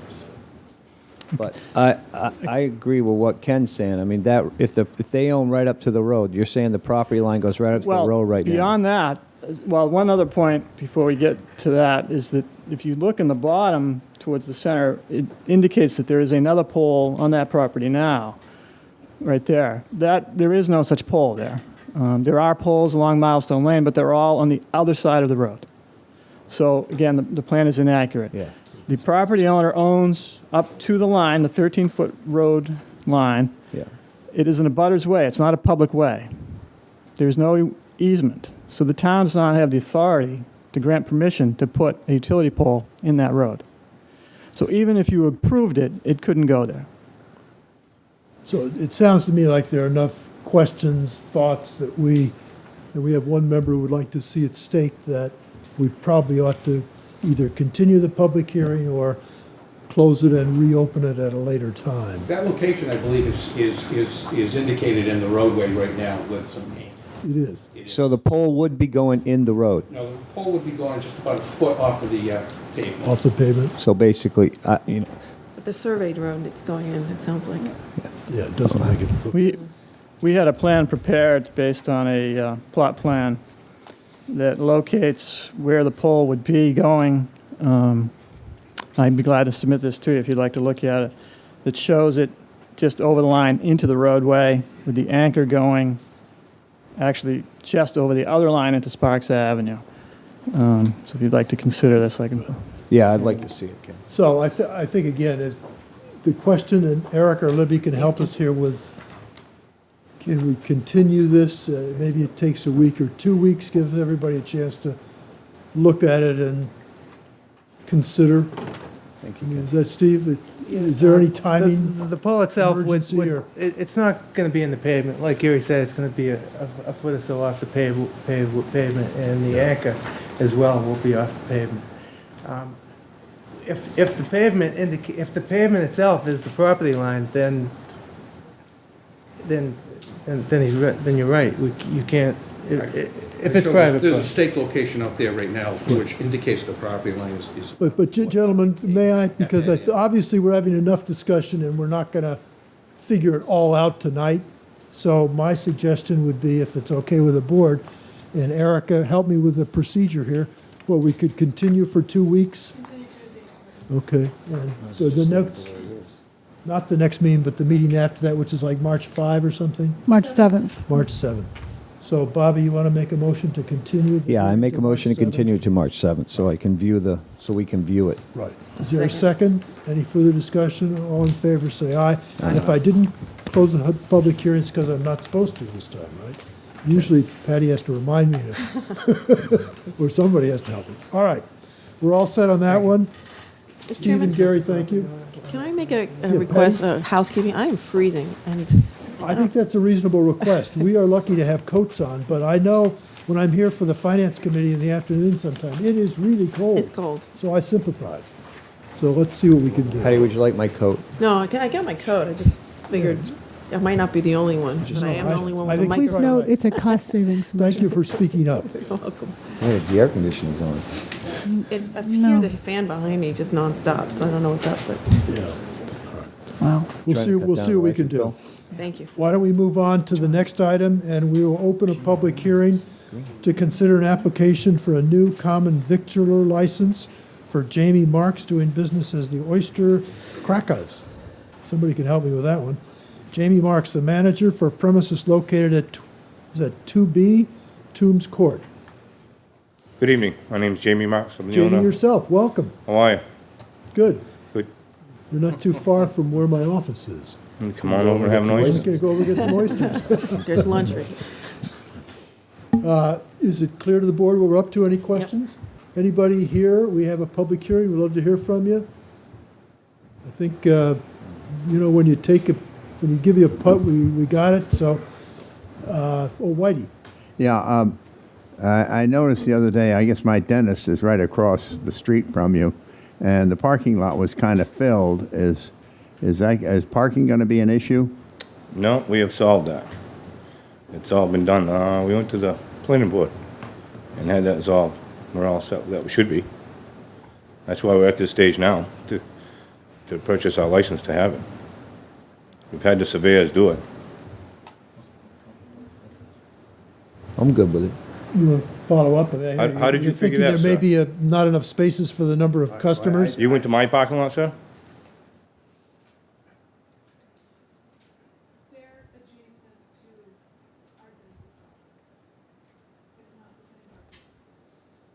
I know where it is because I've seen the sign. I just, you've got enough space there. I do, sir, yes. Fine. Good, as long as there's enough space and there's parking, that sounds great. So if there are no further comments, why don't we close the public hearing and the pleasure of the board? Motion to approve. Motion to approve made and seconded. All in favor say aye. Jamie, Aye. good luck. Thank you, everybody, very much. Thanks.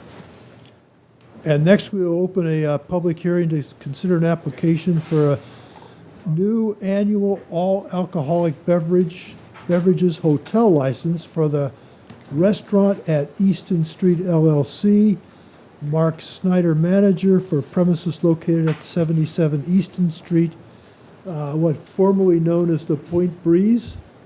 Yes, I think at Sarah some Alger? point, yeah, Sarah Alger for the applicant. At some point, I'm hoping that we can move beyond the formerly known as. I know that's convenient. How about we go to the Breakers? Go way back.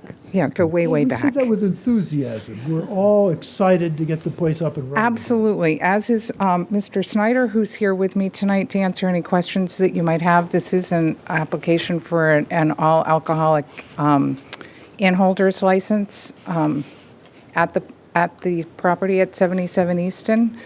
Mr. and Mrs. Snyder are innkeepers on the other island, and we're happy to welcome them You here. don't mention the name? No, we're not going to mention the name. It hardly needs to be mentioned. The license would cover the entire hotel property, the rooms, the pool areas, and patio, and as well as the ballroom. All the other approvals are in place. We're anxious to get this liquor license sort of underway because we know that the ABCC will have it for a number of months, and hoping to We be want to be open for the summer, up right? and running for the summer. It's an aggressive schedule, but we wish you luck. Any It is an further- aggressive schedule. It is. Comments anybody wishes to make? So why don't we close the public hearing and the pleasure of the board? Move approval. Move approval. Second, any further discussion? All in favor, say aye. Aye. Again, good luck. Thank you Mr. very much. Snyder, you want to stand so we know who you are? Welcome. You're feeling badly for me, aren't you? Well, I think the schedule and the amount of work that has to be done, I'm concerned and hopeful. So welcome, anyway. Nice to have you here. Bye-bye. Thank you very much. Bye. And Patty, I think there's some heat coming. I can feel it, sort of. Yeah, good. I feel better too. It's not just you. All right. We have one more public hearing, and then we'll open the public hearing to consider application for a public assembly permit for the 2012 Iron Teams Relay to be held June 24 from 7 a.m. to 6 p.m. And, David. Yes. You're back. I am back. Good. I come back every year for this. My name is David Zeef, and currently I'm from Big Brothers Big Sisters. I'm the director. This is our first public announcement of this, but we are taking over that agency. It used to be Big Brothers Big Sisters, part of Mass Bay, and we just incorporated, and we're in the process of taking over the entity. It's going to be called My Mentoring Youth Nantucket, My Nantucket. It's very exciting for us. One of the reasons for the split with Boston was because of a difference in a mission statement. We do group mentoring. I don't know if any of you are familiar with the Breakfast Buddy program. It's a group mentoring program in the elementary school, and we're looking to do other things, but this is going to allow us to do our own programming. Money that's raised here stays here, and it's very exciting for us. The reason we're here today is to get approval for the Iron Teams Relay. It's a big fundraiser. It's our 32nd running of that race. There has been a slight change in the course that was changed last year because of the plovers out on Cotu. It was changed this year. Last year, and the race went very well. No complaints. We had a group meeting probably about a month ago, and all the department heads or representatives of the departments were there. Everybody was signed on and was good with it. The only caveat was that Dave Franzuta wanted to make it very clear if it's unsafe weather for the swim, that they pull everybody, and that's what we will do. We did that once a few years ago, and we have no problem doing that. So if that happens, what do you do? Just run the beach and skip the swim? Last year, we actually had to pull 2 years ago, we pulled the paddlers and then transported the runners and just sort of restarted them. This year, if that happens, we're in a better place. So what we might do is sort of extend the run and do a run as opposed to the swim. Because you're going along the north shore there, just off the beach, right? And it's a very easy place to deal with all that. Good. Any questions, board members? Anybody from the public wish to comment on this one? So we're being asked to approve. Bobby? I know you. I should have answered that. The only road closure is Dave Street, where the chicken box is. It's been going on there for that one piece. Okay. And I think the other question you have is it near the town dock? And we don't even go near it in the new course. No, I was just, when I saw road closures and I looked at the course through Hulbert Avenue and Brand Point, I I was worried that's not being closed down there. No, nothing except for Dave Street. Okay, Dave Street, is fine. They absorb a fair amount of burdens in that area. Maybe they don't need another one, right? Exactly. All right, again, anybody else? Hearing none, why don't we close the public hearing in the pleasure of the board? Move approval. Move approval made, Second. seconded. Any further discussion? All in favor, say aye. Aye. Aye. Mr. Z, thank you, and your partner there? Elizabeth Good luck. Brown, she's the brains behind the All right, whole thing. Elizabeth. Well, Thank you, thanks. we won't comment on that, David. All right, that takes us through the public hearings for tonight, and we move on to the town manager's report. And Libby, we're starting with what here, the solid Okay, waste? Solid Waste Enterprise Fund budget for fiscal 13. Kara and I will try to take you through this. We, as you know, had postponed this a couple of times in an effort to really get the numbers correct. Luckily for us, we also have George here, who's helped us quite a bit over the years to get this budget worked on. So Kara, do you want to start? And I'll interject Sure. as needed. What we'll do is we'll start with the review points of the solid waste budget, the components, the cost centers, the tonnage, budget history, revenue and expense, and then get into the proposed fiscal 13 budget. These are the assumptions that we have made for the revenues and expenditures. The landfill income is going to be level. This is the funds that are generated on the taxes from the commercial fees. The tipping fees are the C&D charges. That is a small increase of almost 3%. And then the two overrides, the 1999 and 2006, are going up 2.5%. And then there's a second general fund subsidy for the operations as well as the landfill mining, and that's going up 6.43%. On the expense side, the professional services. Just one second, Karen. Libby, do you want to take questions as we go or wait? Or what? Well, maybe if we could get through each slide, and I've got a couple of things to add, and then take questions at the All right, end of at each the slide. Okay, gotcha, thanks. Okay, on the expense side, the professional services is going up 3%. That is based on the CPI. The utility costs are projected to increase 6%. Personnel, we have one part-time employee, so there's a drop of 9%, medical insurance 35%, and there are no participants in the Barnstable County retirement.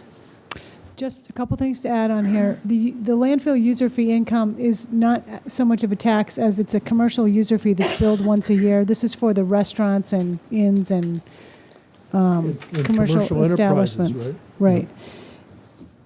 The professional services CPI, the professional services that is referenced there is the professional services that we pay to Waste Options, the landfill operator. There are other professional services in the budget for landfill monitoring and things like that, but the CPI applies only to the Waste Options number per the Waste Options agreement.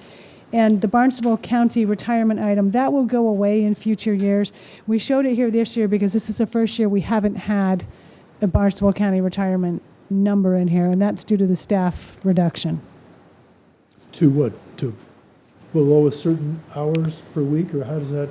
We Is that had because it's two part-time? part-timers. We're down to one One now. part-timer with a seasonal person, and neither of them were vested in the retirement system.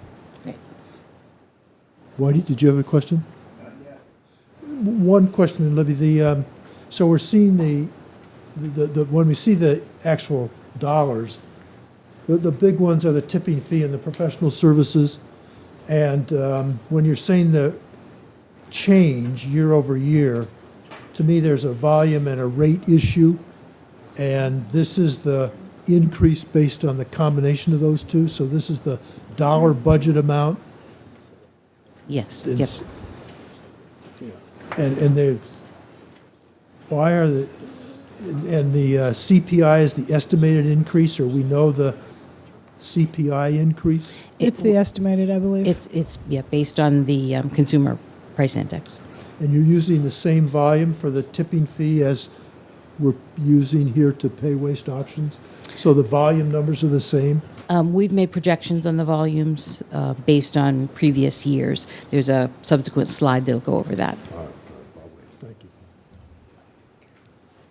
The budget projections, this touches on the question that you just had. The residential C&D is projected to be 1,500 tons. The commercial C&D is projected to be 6,200 tons. The tipping fees are the refrigerators, TVs, couches, that kind of thing, and they're charged by the item. We took previous years and made that projection. The commercial landfill fees is strictly the revenue projection. Totaling all of the projected revenues to this point, it's a little over $3 million.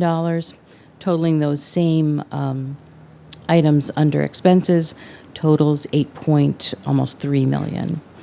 Then adding in the two subsidies, general fund subsidies, one of almost 3 million and one just over 2 million, brings us to the total of almost 8.3 million. And just a little bit more on the construction demolition fixed fee, the third item down, that's actually the fee we pay per the contract for the C&D building. For the building itself. Yep. Right. And the MRF operations about halfway down there, that's another fixed fee paid for the operations of that facility.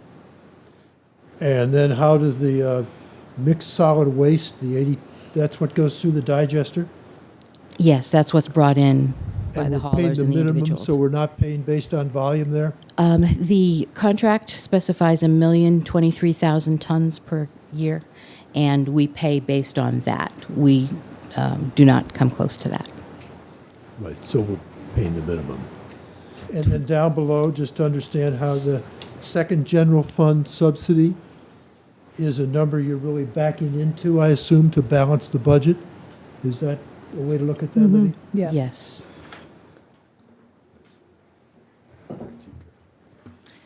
This table shows our projection for fiscal 13, and we've based it on the previous 4 years as well as the fiscal 12 to date. And I feel that these projections that we made are doable numbers.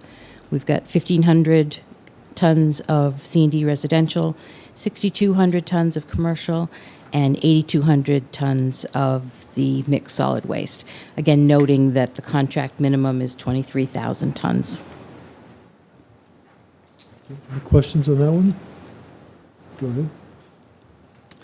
This slide, the main point that I want to make here is that the tonnage of the mixed solid waste is very consistent. Year over year, it's typically follows the same curve. But in comparison to this slide, where the top line, the yellow line, 2008, shows that the C&D has dropped off significantly. This is the tonnage, and the subsequent slide shows the fees. We're down about 500 tons per year, which is in the neighborhood of about $500,000. The budget was structured such that the C&D was a major funding component of the budget, and with that drop of C&D waste, we have the cause of the subsidy for the general fund going up year over year. Now, the 500 you mentioned, what was that again, Carol? The 500 tons is approximately the amount that we are reduced for the tonnage at the commercial C&D. For year-to-date, or that you're using in the budget? I'm not quite sure I followed that. Just for comparison purposes, From trying to 2008. generate a number that a differential From 2008 from to 2008. now. Oh, you're talking about 8 to now. I just I'm wanted to sorry, get a yes, thank you. 2008 to now.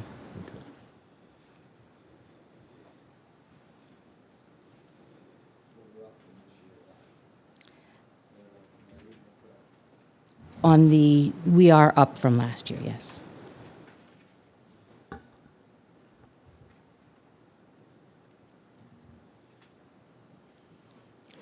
The revenue and expense summary for 2009 to 2013 is historical reference going, actually 2008 isn't shown here, and that is the year that we were just discussing. Based on the numbers and the graphs that we've just looked at, we've done pretty much a level projection for fiscal 13 from fiscal 12. The revenue is very similar, a little over 3 million. The expense in the same ballpark, 8.2 million, almost 8.3. Our deficit between revenues and expenditures, a little over 5 million, and the general fund subsidies, again, are comparable.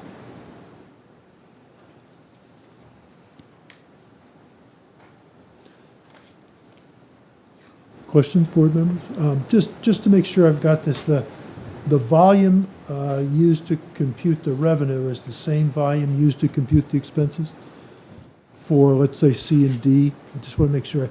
So if you have 6,200, whatever that was, you multiply by what we pay waste options and what we charge to get Right, those yep, two. the numbers that we used were the table that we looked at previously.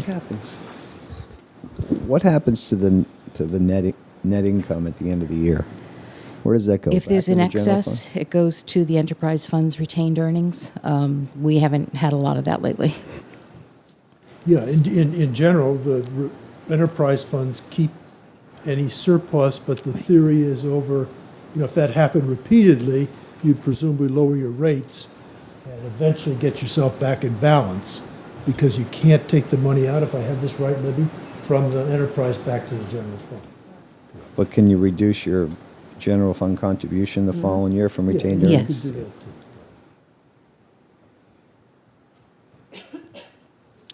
This is a history of the revenues. The first item is the landfill fee income, which is the I believe that's the commercial fee that's collected with the taxes. The tipping fees are what's brought in from the haulers and so forth coming to the landfill. We haven't projected any liens, penalties, and interest or recycling. So really the two revenue streams are the fee income and the tipping fees. And then in terms of the additional revenues, they all come from the general fund, the two overrides, the operational subsidy, and the landfill mining. Questions on that one, anybody?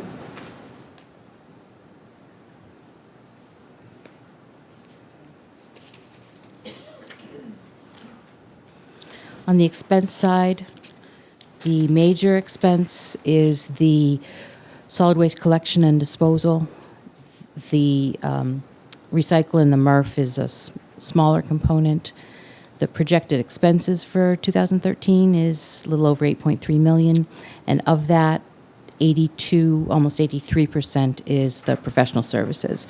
And that's a combination of the payments to waste options, the freight, our consultants, our software, attorney's fees, but that total is 83%. And graphically, there's two pie charts. The left-hand side shows the sources of revenue. The right-hand side, the expenditures. Again, highlighting the general fund subsidies of a total of almost 63%. And then on the expenditures, the professional services being 83%. Kara, how much of the 83% is freight? Do we know? Freight for shipping the C and D off, Bobby? Yeah, and everything else, recyclables, everything.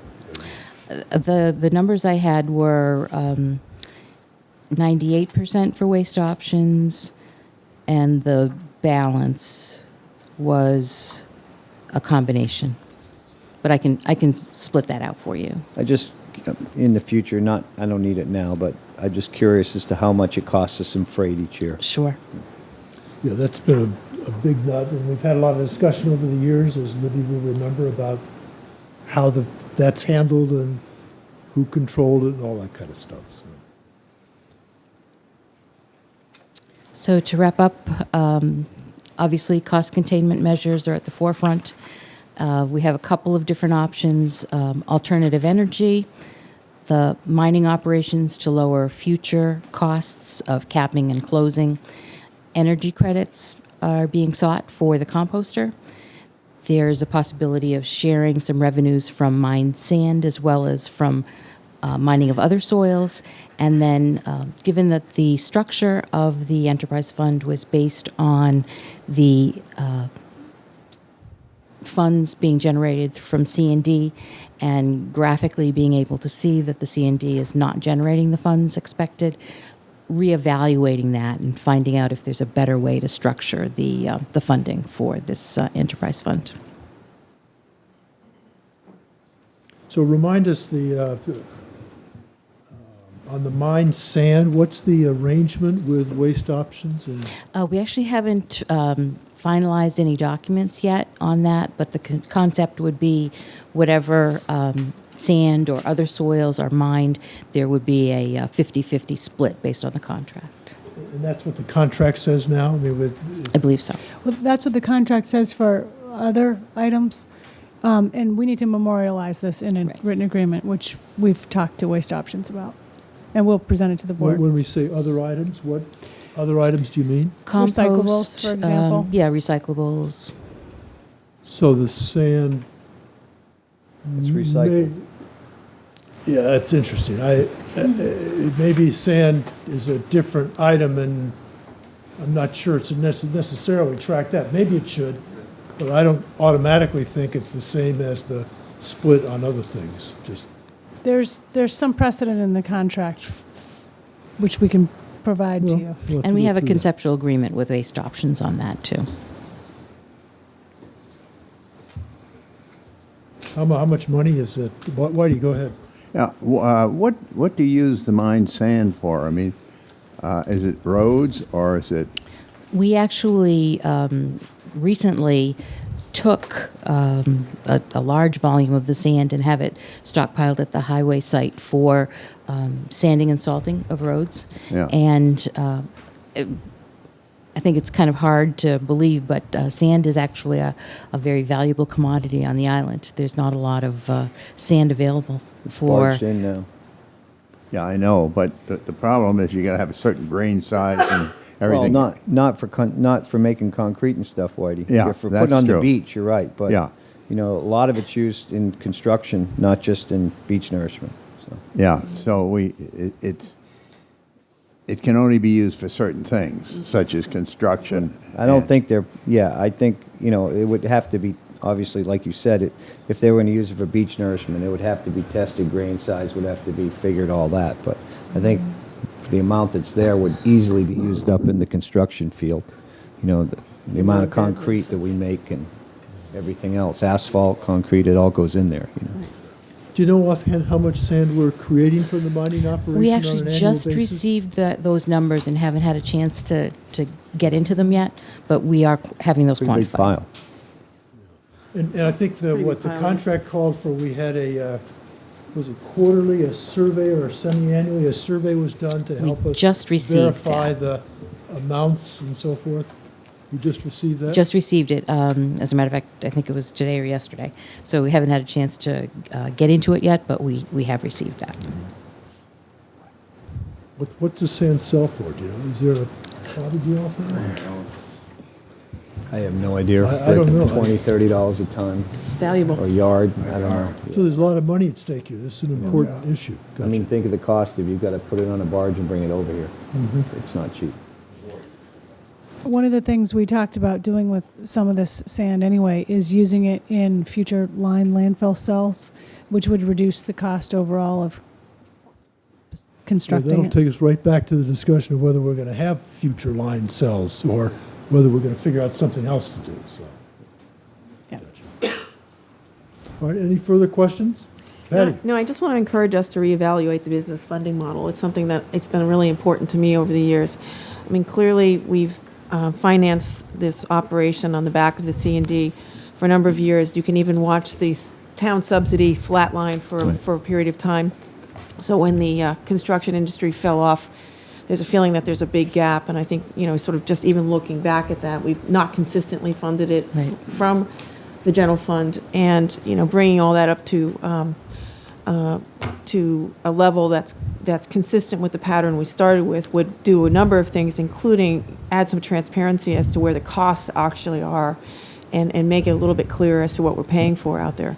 So I think that's a wonderful idea, Kara, and I would encourage it, without a doubt, because it's cast a lot of shadows on how the contract works, I think, unnecessarily, and at the same time, it's not given us ample opportunity to respond should one part of the puzzle fall off, which has been the case with the C&D. So we've wound up behind the 8 ball and scrambling as far as town subsidy is concerned, and it's not been pleasant for the budgeting at all. So. And to concur with that, the reality is the C&D is probably where it's going to stay for quite a while. So, we're not going to go back to those numbers of 2008 or beyond. So we have to figure this out again. We have to relook at it. Right. Even though it's an enterprise fund, which is supposed to be a standalone entity, with the general fund subsidies, it actually does affect the entire budget.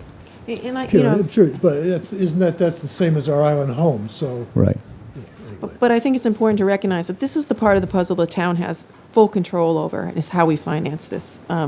And ultimately, when we wind up in a place where we're short at the landfill, we hear all about the contractor. Well, it's not about the contractor. It's about the formula we've used to get there. And if you just look back at the numbers, you'll see we've not been adequately funding it from the town subsidy that the taxpayers were committed to do. Otherwise, we go to fees. And clearly we've had that discussion, and we've not actually been able to go there. No one's encouraging that. I would even entertain, as you know, and I've said it before, we have businesses that make their living off of using the landfill that we don't even charge for tipping fees, or for the, is it tipping? Yeah, tipping for them too. So, there's lots of gradations here that we can sort of explore, and but I do think that by looking at the business model to start with, we would be better served. So it sounds like we ought to ask Kara, working with town administration, to put together some thoughts on that and get them back on the agenda a month from now. I mean, if we're going to do it, let's get on with it. Well, right? Again, you touched on my favorite topic. I mean, the fact that we have haulers that don't pay to tip, and we're putting the burden on the construction industry is, a place where we need to shed some light. I think it's time to change that. Whitey. What are the energy credits being sought for the composter? I probably should refer to George.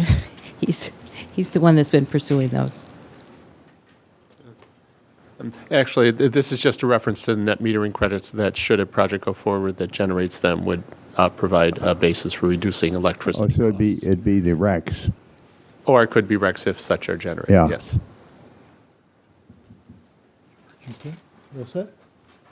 Any other questions? Kara, thank you. Thank you.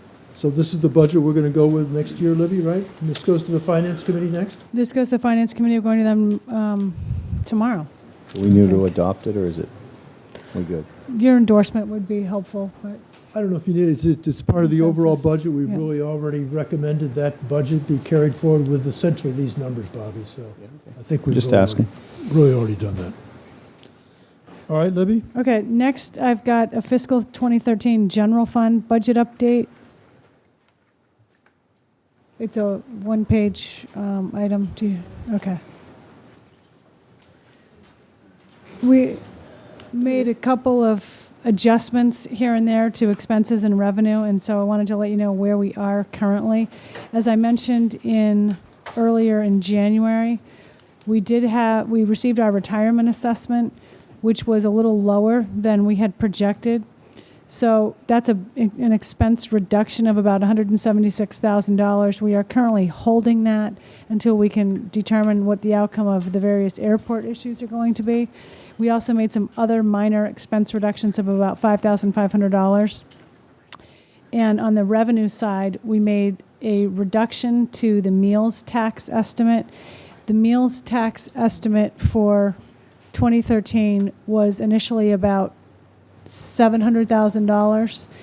We received in fiscal 11 about 621, and so far for fiscal 12, I have it somewhere in here, but it's maybe a little over 300,000.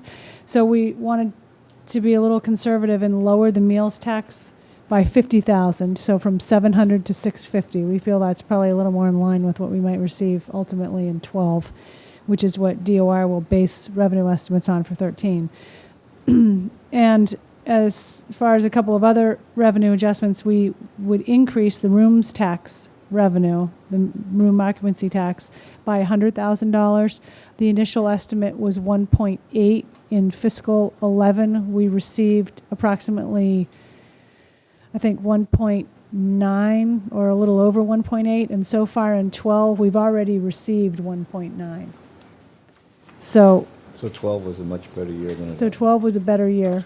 We're not sure what'll happen for the remainder of 12. The really busy time is gone, come and gone, but we still have June. So our request is, or our proposal is to increase the rooms tax by 100, and just a minor $20,000 increase in police alarm registration fees. There was a misposting or an untimely billing in fiscal 11, which led to a miscalculation or a not a complete projection for 13. So that's a net adjustment of $70,000. That would be split with the school, so 35 to the general fund, 35 to the school. We also had a couple of positions that it turned out were inadvertently not funded for fiscal 13, so we had to add those back in. That was 2 police officers and a part-time payroll assistant in the finance department.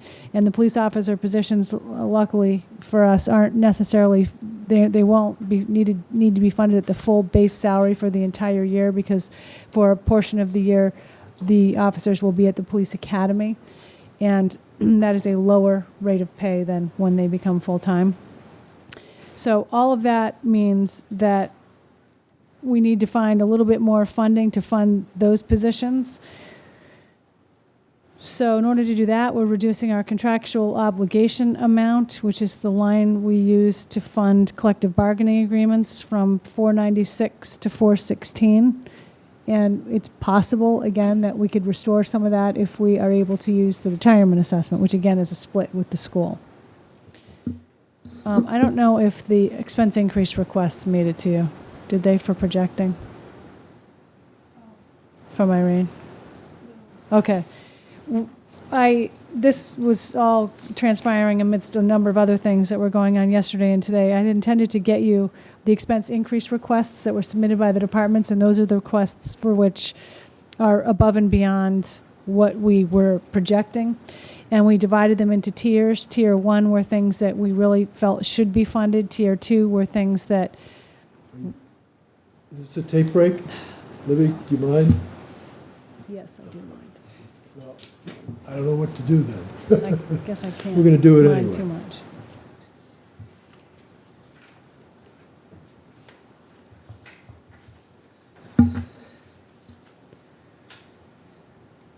All right, you're back. Okay, so tier 2 items were those that we also felt were important but could be put off another year. And tier 3 items were more nice to have items. It would be great if we could do this and it would improve service, but it wasn't absolutely essential to the function of town operations. And I'll have to get you that. Oh, maybe here it is.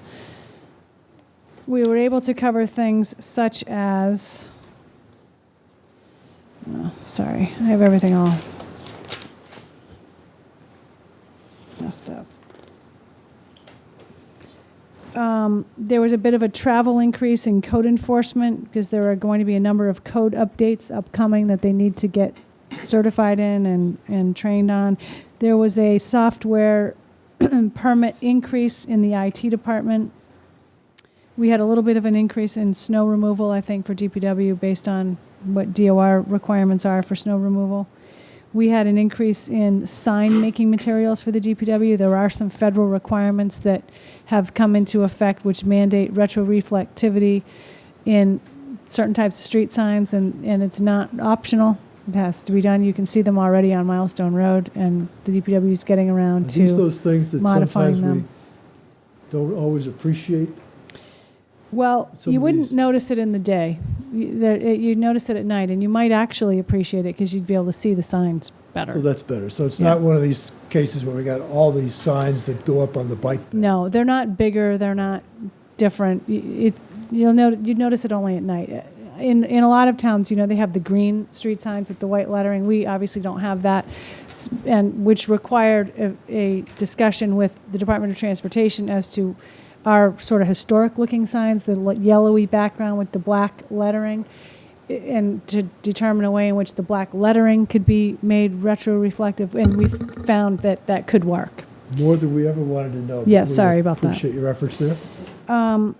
There were a number of other things that we simply were not able to fund, such as surveying services for the Department of Public Works. There was a part-time program assistant for human services, an additional support position for IT. However, we are working to fund a part-time IT position, which can help with open meeting law requirements, some of the social media issues, and keeping the town website updated and transparent, and permitting software, hopefully, at some point, and maybe other types of software as well that would help the public do a lot more online. So that's pretty much where we are with that. I'm happy to answer any questions. There are some other issues that are currently outstanding. One of them is general fund capital requests. As you know, we do not have our free cash certified yet, nor do we have enterprise fund retained earnings certified. We're waiting to see how that all pans out to determine what, if any, capital projects can be funded with free cash. If we don't have any, there is an amount in the general fund, $716,000 or so, that we would then have to take a look at to divide up among some capital projects between the town and the school. And we're trying to figure out if we have enough money in the Cape and Islands license plate fund to have a seasonal recreation coordinator. I think we will, but I just haven't had a chance to finalize the figures on that. Board members, any other questions or comments? So it sounds a little bit like these are a lot of ins and outs, but the bottom line isn't changed all that much, and we're pretty much as we were back at the start of January. Pretty much. The IT funding of the position, while not full-time, part-time, could help a bit with some of the issues that we've faced. Mhm. And we are going to review this with the Finance Committee tomorrow. Great. Did Bobby? the money that went from the license plate fund for the initial turbine study, did it get put back in the license plate fund? We haven't We haven't received the received it. reimbursement yet. We are expecting it, and it will go back into the license plate fund. Okay. How many reimbursement requests? I thought we had one in December, then there was an earlier one, right? There was one this time last year. So did we receive that one back? Yes, we did. So did that go back in the license plate fund? Right, so that's sort of half an answer. Okay. I just was curious. Yeah, it's good to know. All right, Libby, is that it for the town I just manager's wanted report? to mention one other thing.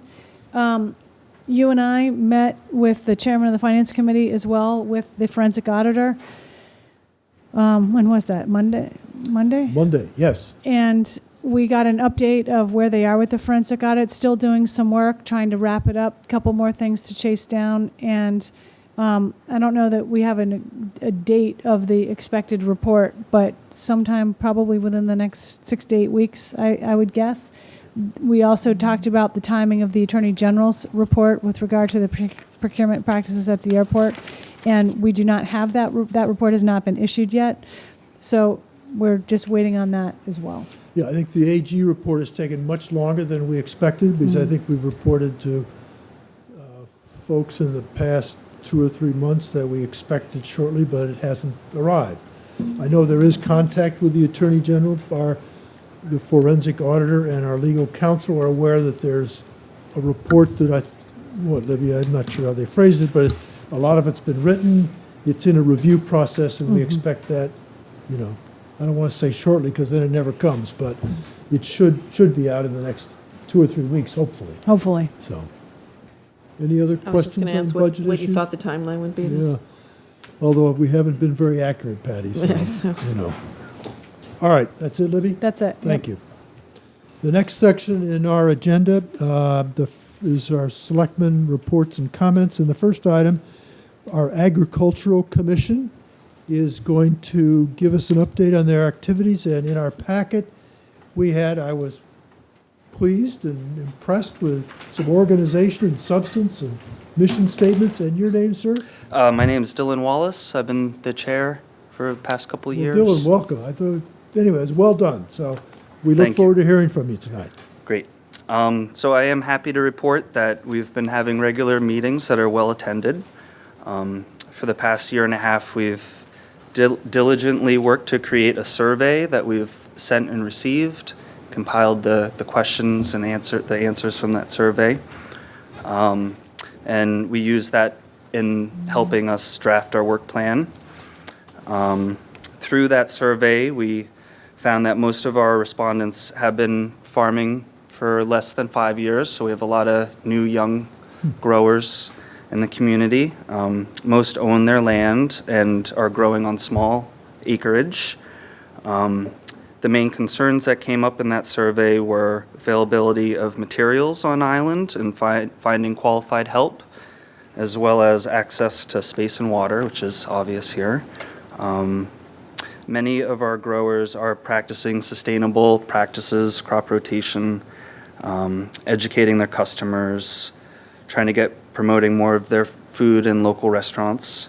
Some items that our local agricultural community is hoping to explore and promote is more fruit and orchard production, possibility of some small-scale meat production. And so, moving to the work plan, we... Just go back to the survey Sure. for a minute, if I might ask. Absolutely. Who was surveyed, and how did you select those folks? Well, in our commission, we tried to come up with as many people in the community as we could think of. So those are people who are in the business, so to speak? Right. Involved with agricultural Yes. activities? Yes, including the oyster farmers as well. So, and that, I think we had about 40 people we sent surveys to, and we got more than half of them back, which was pretty good. So we put together our plan of work, our work plan, with 7 goals identified. Maintaining agricultural-related data,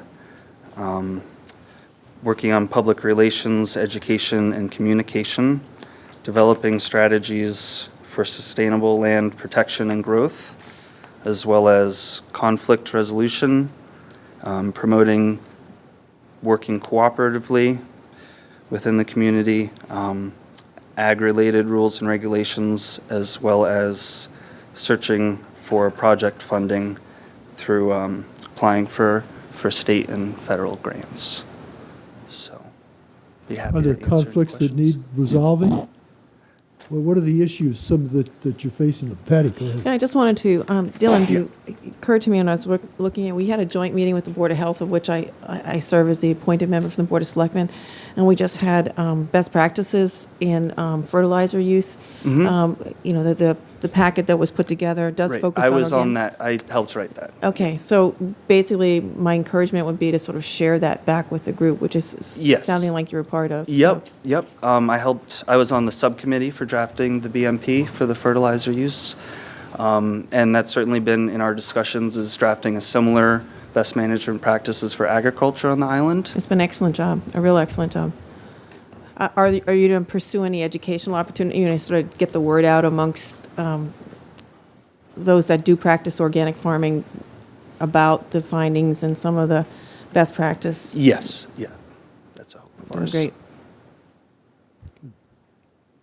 Back to the conflicts, are there issues that Well, exist on the island? I mean, I'm yeah. happy to see it there, but it's not usual. We see that come up out of a committee as part of their goals, so it makes me wonder what sort of prompted that. Well, we looked at other Massachusetts Agricultural Commission work plans and drafting this, and that was in some of theirs. So they've run into some problems, and we're just anticipating that.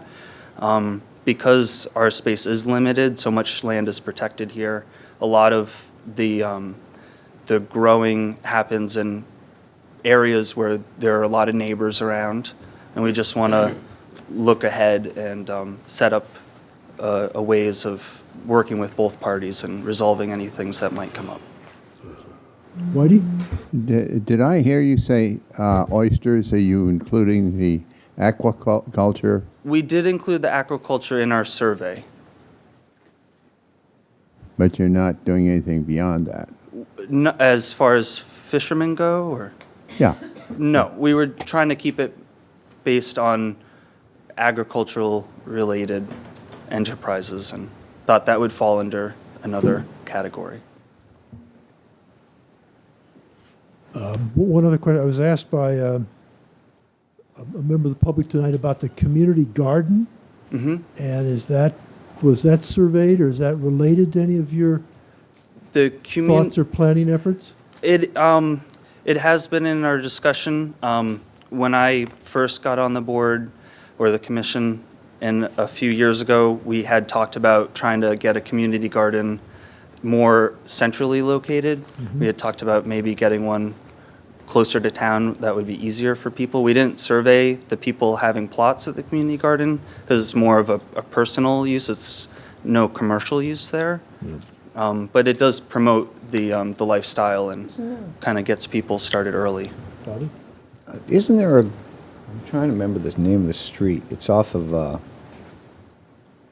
is it Prospect Street? Isn't there a little garden in that rotary back behind, is it Prospect Street? You know the brick house with the walls around it? Isn't that a flower garden? Is that a community garden in there? That property was sold. Oh, it used but to be a garden. though, Yeah, she ran a small garden there. Yeah. Good memory, Joan Bobby. Manley. Not too long ago. Yeah. Cut flowers. That was a great little garden in there. Yeah. Well, those are wonderful activities. If we can promote or find another location, that's a great objective for you. Yeah, I think the community garden located where people could get to it easily. I know that the plots out on Hummock Pond Road are usually full. So It's too bad the land bank didn't have a piece of land that we could use for this. Well, maybe they do. What about the town, too? Yeah. And I will say, I used to actually garden out there. Now I have in my yard, but it was always difficult to get. And there's some, in fact, that's how I first met Cormac. We were plot neighbors back in the days. Yeah. But maybe there's some town property that, we are. It's just fallow, so to speak, and we could use it in the meantime. I mean, even if it's temporary, say 5 years or something like that, it's still a we'd help. be happy to look into that. Yeah. Absolutely. That sounds like a great possibility here. Definitely. All right. Any other questions or comments from the board? Dylan, thank you very much. Thank you. Appreciate your efforts. Next item on our agenda is I guess it's actually a request from the Harbor and Shellfish Advisory Board. It says discussion regarding legislation. And I think we had a draft of, do we have an actual draft of a letter they were it's looking here. for us to? Well, their report is here, I guess. Is this the actual draft? Yes, I'm Dr. Peter Boyce, the welcome. chair of the SHAB. Yeah. What are we up And to? what you have in your packet is the actual, attached to it would be the actual, what we would submit to the committee And- for testimony. And we're seeking your approval to do so, or to have you forward it on yourself if you so desire. In the interest of time, I could just answer questions if there's. Well, why don't you explain, because we are here, and I don't know that all members of the audience or on television knows quite what the issue is, so briefly, it'd be helpful. Okay, I'm glad to do that.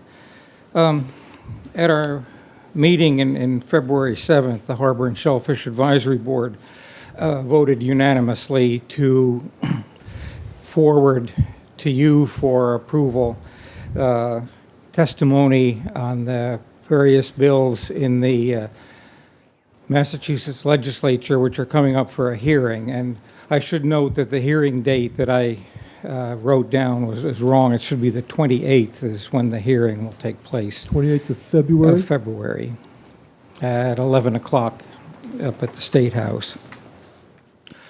But the we've based our comments on Senate Bill 392, which is the most comprehensive of the various bills that are put forward. But they all have the one thing in common, which is they want to eliminate the commercial fishing for striped bass in Massachusetts waters. But we are against abolishing the commercial fishery for the reasons that I outlined. The latest stock assessment, which was done in 2010 by the National Marine Fisheries Service, part of NOAA, shows that the female spawning biomass is 40% above a level which they would consider threatened. And so we have quite a margin above the threatened level. I think it's actually, the word is sustainable. It's not threatened, it's what they consider the sustainable biomass. Yes, you're right. Thank you. And it's 40% above that. It's 40%. Their comments are that the fishery is not overfished and the stock is not threatened. Second, the commercial catch limit in 2011 was reached in only 18 days of fishing, because the commercial fishing is limited by the amount of poundage that you can catch, and that limit is set each year based upon the circumstances. You could contrast this to the period when the fishing stocks were recovered. And just a bit of history, the striped bass population did crash very badly in the 1980s, and there was a moratorium against any fishing of them for a number of years. And the stock rebounded and rebounded very well to the point where at least NOAA is looking at this as a prime example of how a fishery can rebound if treated correctly. But in those days, just after the levels came back up, it took 40 or 50 days of fishing to catch the commercial limit. So with 18 days, there's plenty of fish out there. They're not, unfortunately, close to the island. The bait, from what I understand, talking to Bob Rank, who's one of our commercial fishermen, is that he has to go up off of Chatham. He can't catch them off of Nantucket the way he used to. So the recreational anglers and the ones particularly the ones along the beach, are seeing it harder to catch the fish that they used to catch a little more regularly. The fish are out there, they're just out farther. So I want to point out that commercial striped bass fishery adds to the Nantucket and the state economies. Not as much probably as the recreational fishermen, but certainly the two can coexist. The recreational fishery, when the stock rebounded, the recreational fishing took off, and now the recreational fishermen land 5 times the number of landings as the commercial fishermen do. So the commercial fishing is it's sitting right now at a quarter of what the like 20% of the total fishing is. Catch is due to the commercial fishing. So shutting down the commercial doesn't make sense to me. It's only a small portion of the fish that are caught. So something else is going on. And I should point out that no matter how carefully anglers treat the fish, I understand about a quarter of the fish die in a catch and release situation, especially with the use of treble hooks, which are much more difficult to disentangle and are more likely to get hooked in the gills. So all of the bills, or most of the bills in this hearing, recommend that the take for recreational fishermen be reduced from the current 2 fish per day to 1 fish per day. And SHAB strongly supports this. So Peter, the essence here is that we want to support, either through a letter or somebody attending the hearing, the commercial fishery for striped bass and not have bills that are going to Right. impact that, Bobby. I kind of know Yeah, I a think fair we amount probably know about what's this, going so on. I'll try to give you guys I So thought what- you might. the quick So of what it. should we do? Just give us the scoop here. Shab, I went through this in great detail, and every point that Shab made is spot on. You did a phenomenal job with this, Peter. You obviously put a lot of time into it. The reality is that this is the poster child for what can be done with a fishery if it's managed properly. This is a 100% sustainable fishery. It's a hook and line fishery. There's no bycatch or discards like you have with net fisheries. When the striped bass fishery crashed in the 80s, it was because of overfishing with gill nets and purse seines and things of that nature. It might be noted that when they shut it down for 5 years. The commercial fishermen hung up their rods and reels, and the recreational fishermen continue to catch fish. And the percentage that is caught commercially is a small amount compared to the recreational fishermen. Massachusetts has a couple of quirks that they do that if they really wanted to cut back on the striped bass regulations, they could without doing this. And they watch it very carefully. One is, as Peter said, drop the bag limit from 2 fish a day to 1. One 35, 40-inch fish weighs 25 pounds. It's a lot of meat, so you don't have to take more than 1. The other is that Massachusetts has reciprocity with other states, so you can come in here from Rhode Island and buy a commercial fishing license in Massachusetts waters. They say that we have reciprocity with them, but it really doesn't work. If they wanted to slow down the fishery, they could eliminate the out-of-state licenses.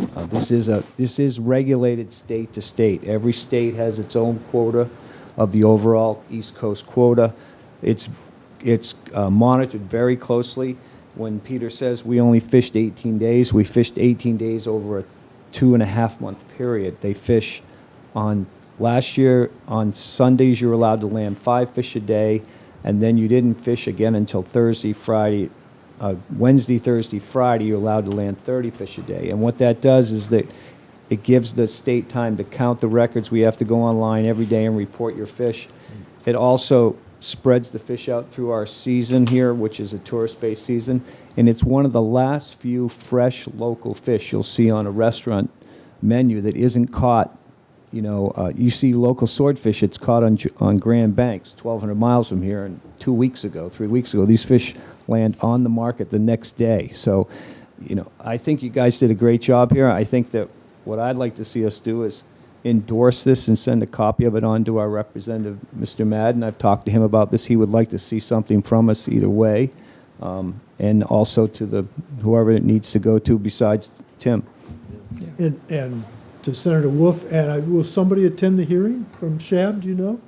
I don't know. I Often being there in unfortunately person will makes a be difference, you know. away in Florida at the time of the hearing. Well, I think, my guest board, Sounds like Bobby made a motion to me. yeah, we want to be as responsive as we can, and just what the best strategy is. If you want us to sign the letter, great. If we should do more, whatever we can do here. So I was going to second it. It's been made that we support sending the letter if you think that's the best thing to do, and whatever other things we can, Peter. So second it. Any further discussion? We're all enthusiastic, so it's a little odd. As you said, it was so, when I went through this stuff, I said, it seems so obvious. What's going on? So it sounds like there's something else going on. This is an example of trying to run a fishery through legislation and not through sound science. And I've been dealing with this for 25 years, and it never works. And let the scientists do their job. Let the managers do their job. Let's hope that happens. So, Peter, thank you. Thank you. Yes, Erica? I have a quick question. So, do we just take the last 2 pages of SHAB's report to you and just put a cover letter saying, at its meeting on February 15th, the Board of Selectmen voted to endorse SHAB's letter? Yeah, I think that would probably do it, and we'll send it to Tim and to Dan, and Yeah. And, I mean, Yeah, Peter, if you think of anybody else it needs to go to, we'll. Yes, it should go to the two co-chairmen of the committee. Well, And why don't we work, Peter, could you work separately with Eric on that? I'll work We'll with a Erica to list do out. that. Yeah. Good. That Thank would be great. Patty? Yeah, I just want to take the opportunity, we heard from the Agricultural Committee and now SHAB. I mean, there's so many things here that would miss our radar screen, frankly, if groups like SHAB hadn't been on it. And I wanted to say thank you for that because, again, there's so many important implications for the island. And, this is one of those things that I'm glad we are on top of. So, and I wouldn't have noticed it, so. Thank you. We try to keep up with all this stuff. Take care. Thank you. Okay, Peter, thank you very much. And Bobby, thanks for your expertise. We got our own guy here, so lucky us. The next item on our agenda reads a discussion regarding proposed wind turbine at the Nantucket landfill. And actually, we have three items. Two have some specificity that the board has to deal with. The third item was really a follow-up to a board discussion maybe several weeks ago now, that we have a broader discussion of the options and available strategies that have been developed by the town and comments by others regarding alternative wind production. And when we get to that, alternative energy production. Yeah. What did I say, wind? Yes. That's a mistake.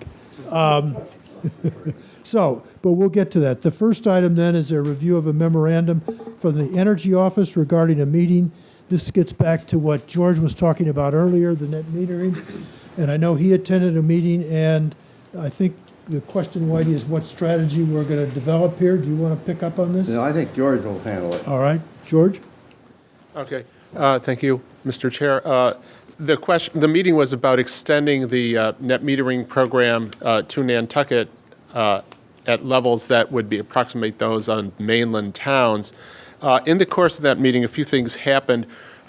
One of the points that came up, and this actually relates to the second item, and I think it's rather non-controversial, but I'll present it for your review, is that there are regulations that would essentially double the amount of net metering that is available to towns in Massachusetts, and it would raise the cap in projects in Massachusetts from what is now 390 kilowatts to basically close to 800 kilowatts for public projects. The regulations have been issued by the Department of Public Utilities. They're in the governor's office, and nobody quite knows how long they will take to get out of the governor's office. There is a group of municipalities and private entities interested in renewable energy that have been put together a letter to the governor, basically asking for expedited treatment for the regulation. The question came up whether Nantucket would sign on to that letter, and so that was the first question that came to the board. And board members, I don't know if there's any thoughts on that. It seems to be a good thing to do. Why not, Whitey, or where are we? Well, yeah, but that's item B. Yeah, Yeah. it's sort of related. Item A here is review the memorandum regarding meeting with there was a decision made during that meeting that we would stick with the 802 and not go for the... No, actually, no decision was made during the meeting. In fact, what was put forth during the meeting was an option that faces the town for which no decision needs to be made immediately, but might be made in the near future. And let me just clarify that decision. One option is, with regard to net metering programs, to stick with the current system in which Nantucket has its own pool of capacity for eligible for net metering credits and does not share in the statewide pool of eligibility for the program. The advantage is that Nantucket controls its own fate. It can decide which projects qualify and which it wishes to put forward, and no other town has access to Nantucket's pool. The disadvantage is because Nantucket is on its own, it has a smaller pool than if it had access to the statewide or the larger pool. So that in case one, if Nantucket sticks with its own pool, it can qualify projects up to 800 total kilowatts in nameplate generating capacity.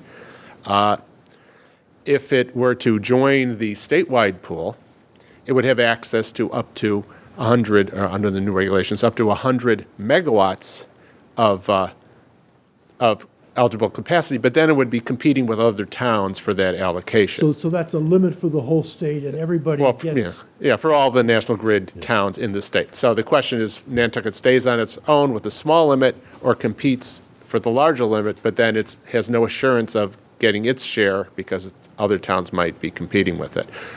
In that meeting, the chair of the Department of Public Utilities put forth the suggestion that if Nantucket wished to join the statewide pool, it could. All it needs to do is submit a request to the department to open a proceeding, and then a proceeding would be held. It's a procedure that takes a few months. The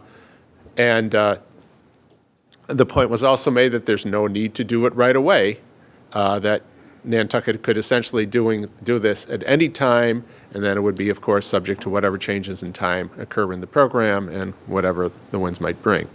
So that's the fundamental choice that's in front of the town.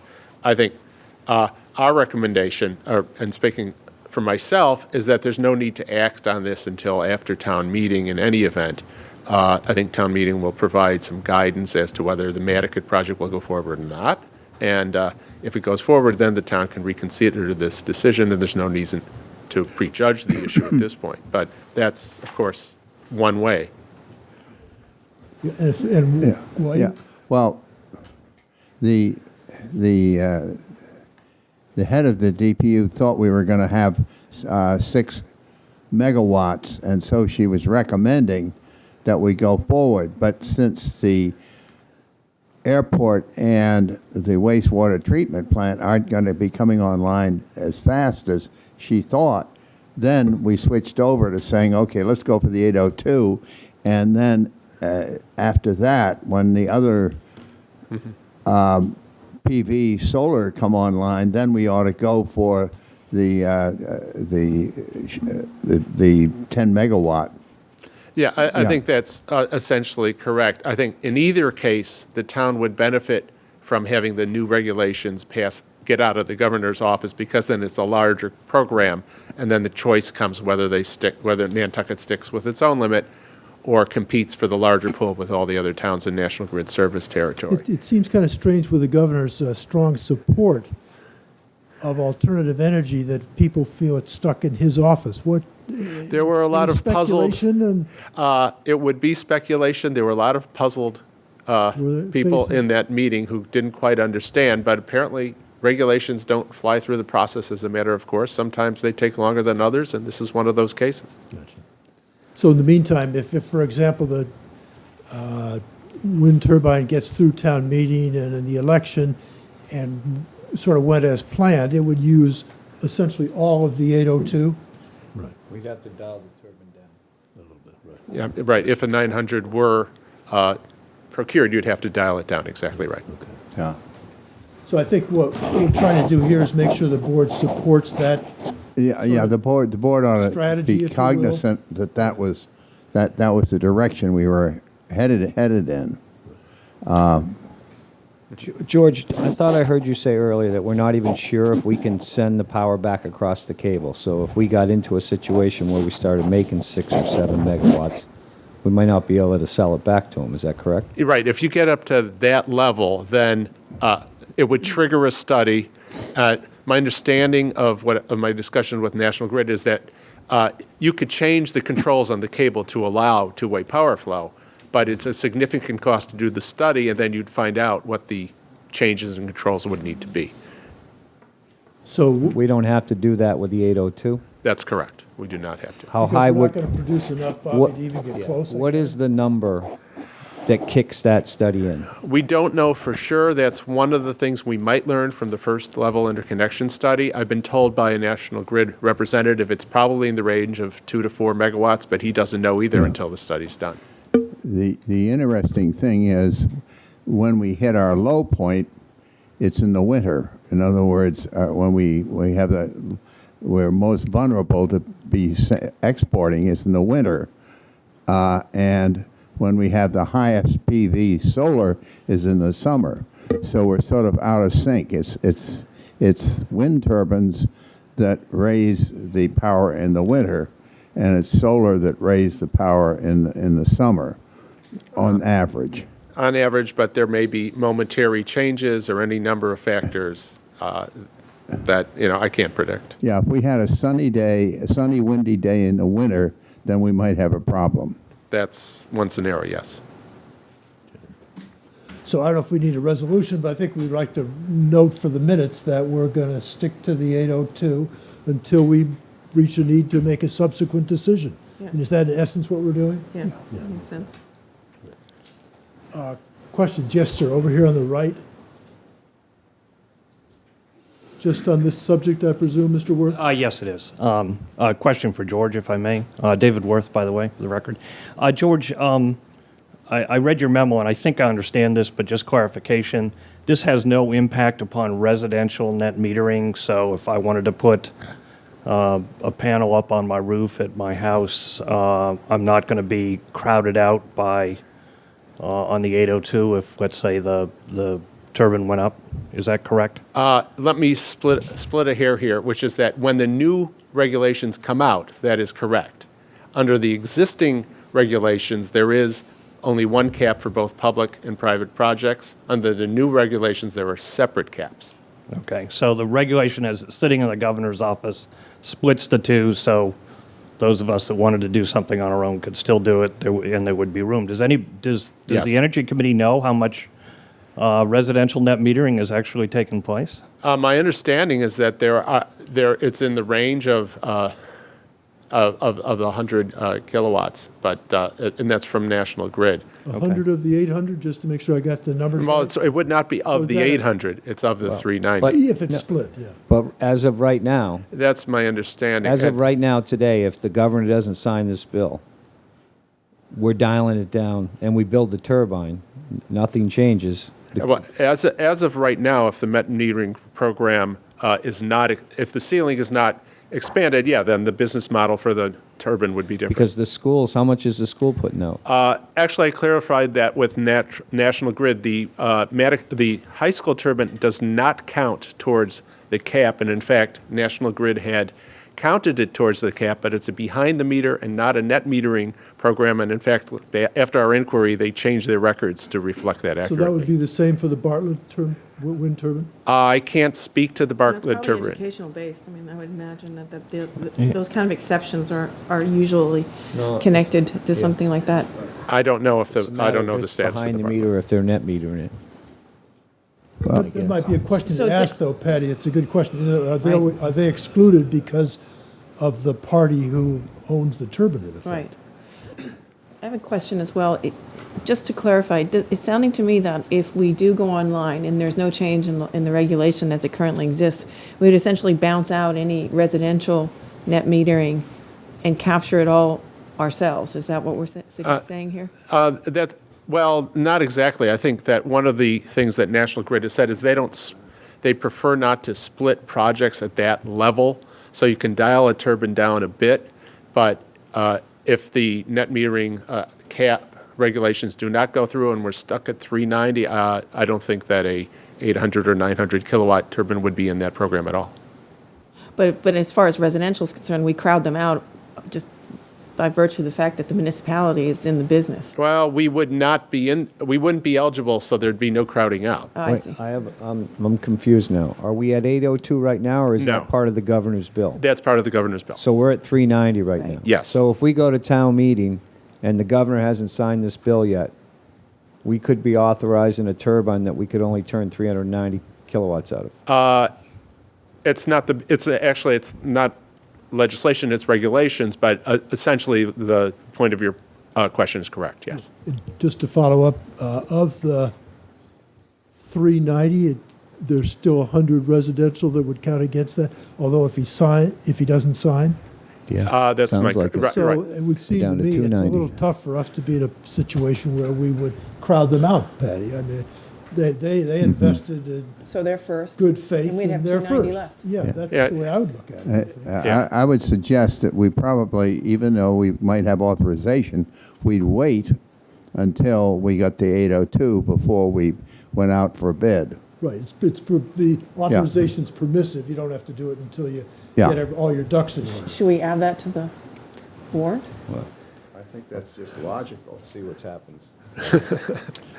It's hard to add, though the motion could say whatever it says. Patty, right. Can I have one Yeah, quick? Dave, you have one more? One more, very quickly, again, to George. Just to make sure that I understand, if the town were to sign an agreement for, let's say, a solar project with a private entity and did a purchase power agreement, that would not be part of the net metering program? If the town signs a purchase power agreement with a private entity, it would be part of the net metering program. So even though it was privately owned, if the credits themselves are applied against municipal energy bills, then it's considered as if it were a public project and counts against the public cap under the new regulation. So You look just- a little puzzled. Well, I just want to make, understand, so if the town were to go out and do a project, and it signed an agreement to purchase power from a solar company or another alternative energy company, whatever the amount of energy that was generated would count against the net metering number?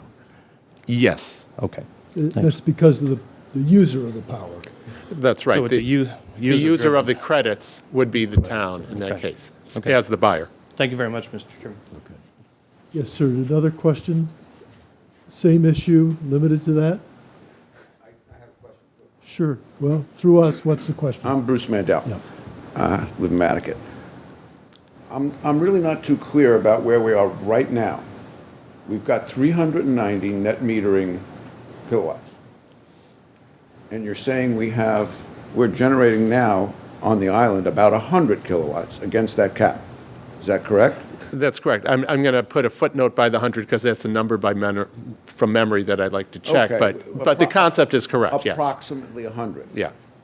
That leaves 290 available for the citizens if they want to put something on their roof or whatever it is to take care of that. Yes.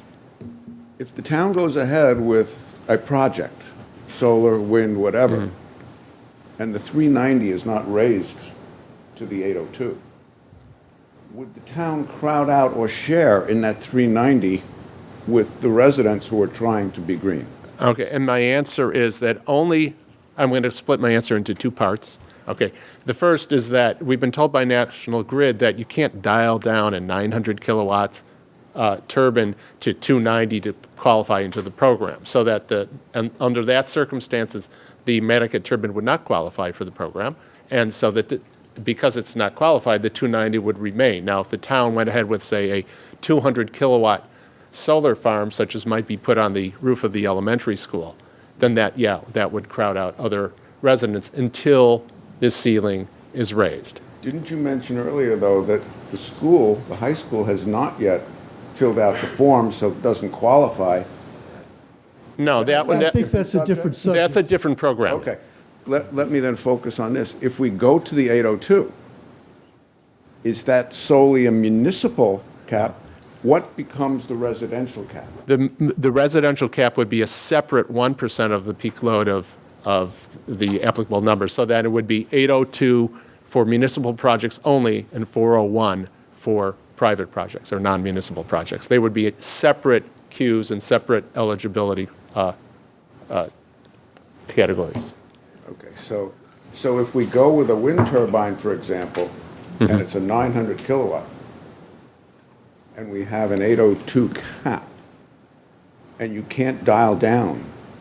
Yeah, I think we're jumping ahead into other subjects here. I think we get the idea. Thank you. Okay. All right, any other questions? Peter? I just wondered if George could address the issue of the political life expectancy of net metering generally. What do we know about that at this point,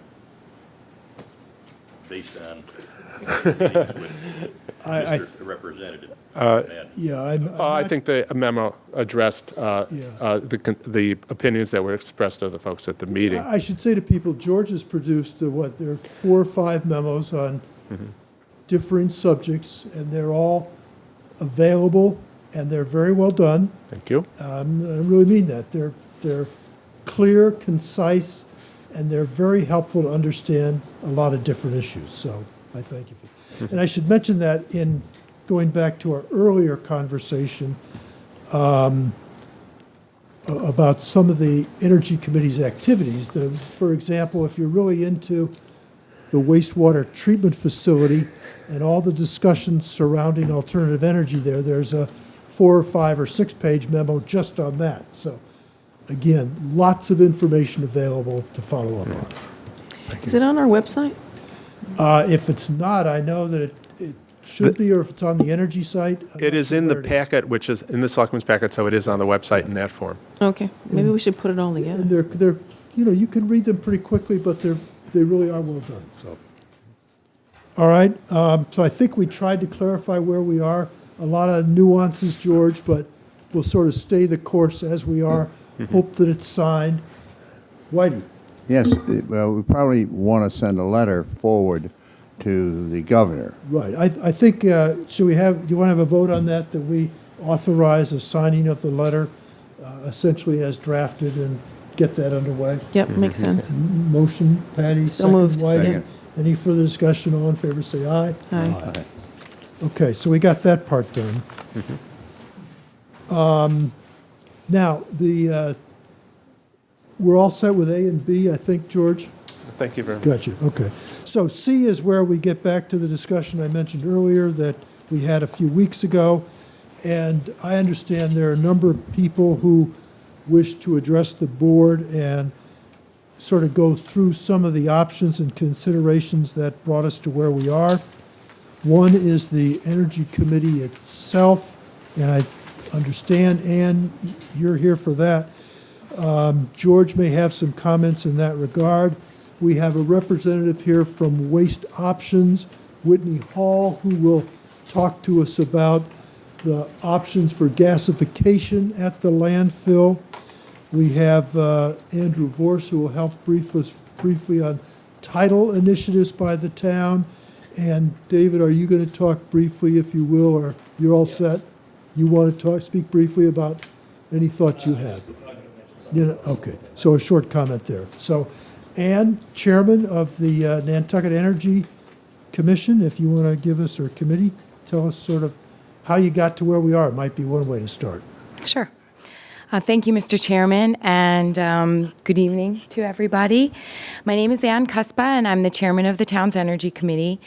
This is the first in a series of updates from the Energy Committee to the Board of Selectmen relating to Article 13 at this year's town meeting, which will appropriate funds to the construction of a wind turbine at the landfill. Tonight, I've been asked to talk about the development of an alternative energy plan, which I prefer to call a renewable energy plan because I think the term alternative is a bit dated at this point. I think renewable is a better way to kind of approach the whole strategy. In the upcoming weeks, you'll be hearing more about the health and the environmental financial analysis behind the project, but tonight I'm going to stick to the development. For years, various island groups have been exploring energy initiatives, but it wasn't until 2004 when, at town meeting, the citizens approved and officially formed an advisory group, which are appointed by and reporting to the Board of Selectmen. Our charge is to investigate and advise the Board of Selectmen regarding energy efficiency and diversification strategies for the island. The areas that we've been involved in exploring to varying degrees include a community energy aggregate, energy efficiency in municipal buildings, electric cars, smart grid, gasification, geothermal, tidal, wave, biomass, biofuels, green communities qualification and benefits, municipal solar, municipal wind, and the formation and development of an island-wide energy plan for the long term. We are very grateful to have recently received some funding from Remain Nantucket to staff an energy office. And I think that tonight's meeting alone proves the phenomenal strides that we've been made in this area with the help of our staff. Staff of the town. Sorry, I should correct myself. They are not staff of the Energy Committee. They are staff of the town who report to the Board of Selectmen. So these now paid staff employees give horsepower to our volunteer efforts. Currently, the Energy Committee ourselves have a few irons in the fire. With the help of the Energy Office staff, and you've heard tonight about the progress that we're making at National Grid. We're very close to making mass save home energy audits available to all Nantucket ratepayers, and we're also working on the net metering credits. Those would allow, just for the benefit of other people, I didn't hear this said before, but those would allow us to use power that is generated from renewable resources at remote sites. So in other words, this building, 2 fairgrounds, etc. We are also focused on the development of a long-term energy plan, which looks not only at the municipality's energy profile, but the island as a whole. This is a big task, and we've had input from Sustainable Nantucket, the town's planning office, NPNECC, the students from Worcester Polytech, and we've identified conservation and diversification efforts that can make the biggest impact for the money. We are in the final stages of ratifying our recommendations, and in the next coming weeks, we'll be delivering a document that formalizes what our recommendations are. This brings us to the focus on municipal solar and municipal wind. We look at these resources as being complementary to each other. Solar, you're going to get the most out of it on a sunny day in the summertime, and wind would be, a winter day any time of day, actually. So starting with solar, solar has been on our agenda at the Energy Committee for a number of years. Last year, it appeared that it was on a fast track, and we had several articles at town meeting which were approved, and they had 4 sites, which George has gone into. Private developers are able to install solar panels on town-owned land because of tax benefits and renewable energy credits, which are able to be sold in a secondary market. And what happens is the town must commit to an electric rate long-term. It's like a 10-year contract at a reduced rate, reduced to today's electric rates, but still the town needs to commit to a long-term energy rate of about 6 cents. So solar farms require 6 to 10 acres of land per megawatt of installed capacity. Solar, we talk about a capacity factor for wind. We're using, let's say, around 35 to 40% capacity factor for wind. Solar has a much less capacity factor, but still it's substantial. It's about 15%. So you need to build a larger area. You need to build capacity for much larger than what you'd actually get for the output. But anyway, solar does have great potential on Nantucket, but for a number of reasons that George went into earlier, it has temporarily been put on hold. So that brings us to wind. This is the final area where we've been thoroughly studying, and this has gotten detailed attention for 2 main reasons. The first is that we believe, and we've been told, that the wind resource on Nantucket is outstanding. We also were fortunate to receive over $400,000 in grants from the state to explore placing a land-based turbine on the island for municipal use. So we took advantage of that, and the detailed work that has been done with these funds include a wind resource study, an avian study, noise and visual studies, photo simulations, transportation analysis, and economic scrutiny. We have been told by both consultants and academics alike that Nantucket has one of the strongest and cleanest wind resources on the entire East Coast. And when I say clean resource, it means we don't have mountains and dust. It's a very strong resource that isn't obstructed by buildings or mountains. So, but you don't really need to be an energy expert or an academic to know that this is a very windy place, and anyone who's serious about generating power on the island is going to look at this obvious potential resource. Many people have already successfully taken advantage of this, and historically, you can look in the archives of the Nantucket Historical Association, and you could see pictures of hundreds of images of wind turbines all around the island for the past 2 centuries. People have been putting up wind turbines on the island. Although these early windmills were located in almost all areas of the island, a turbine's location has a great effect on the output of the location, which is why the first grant that we received was to study exactly that. Where are we going to put this? We looked at 10 locations on the island.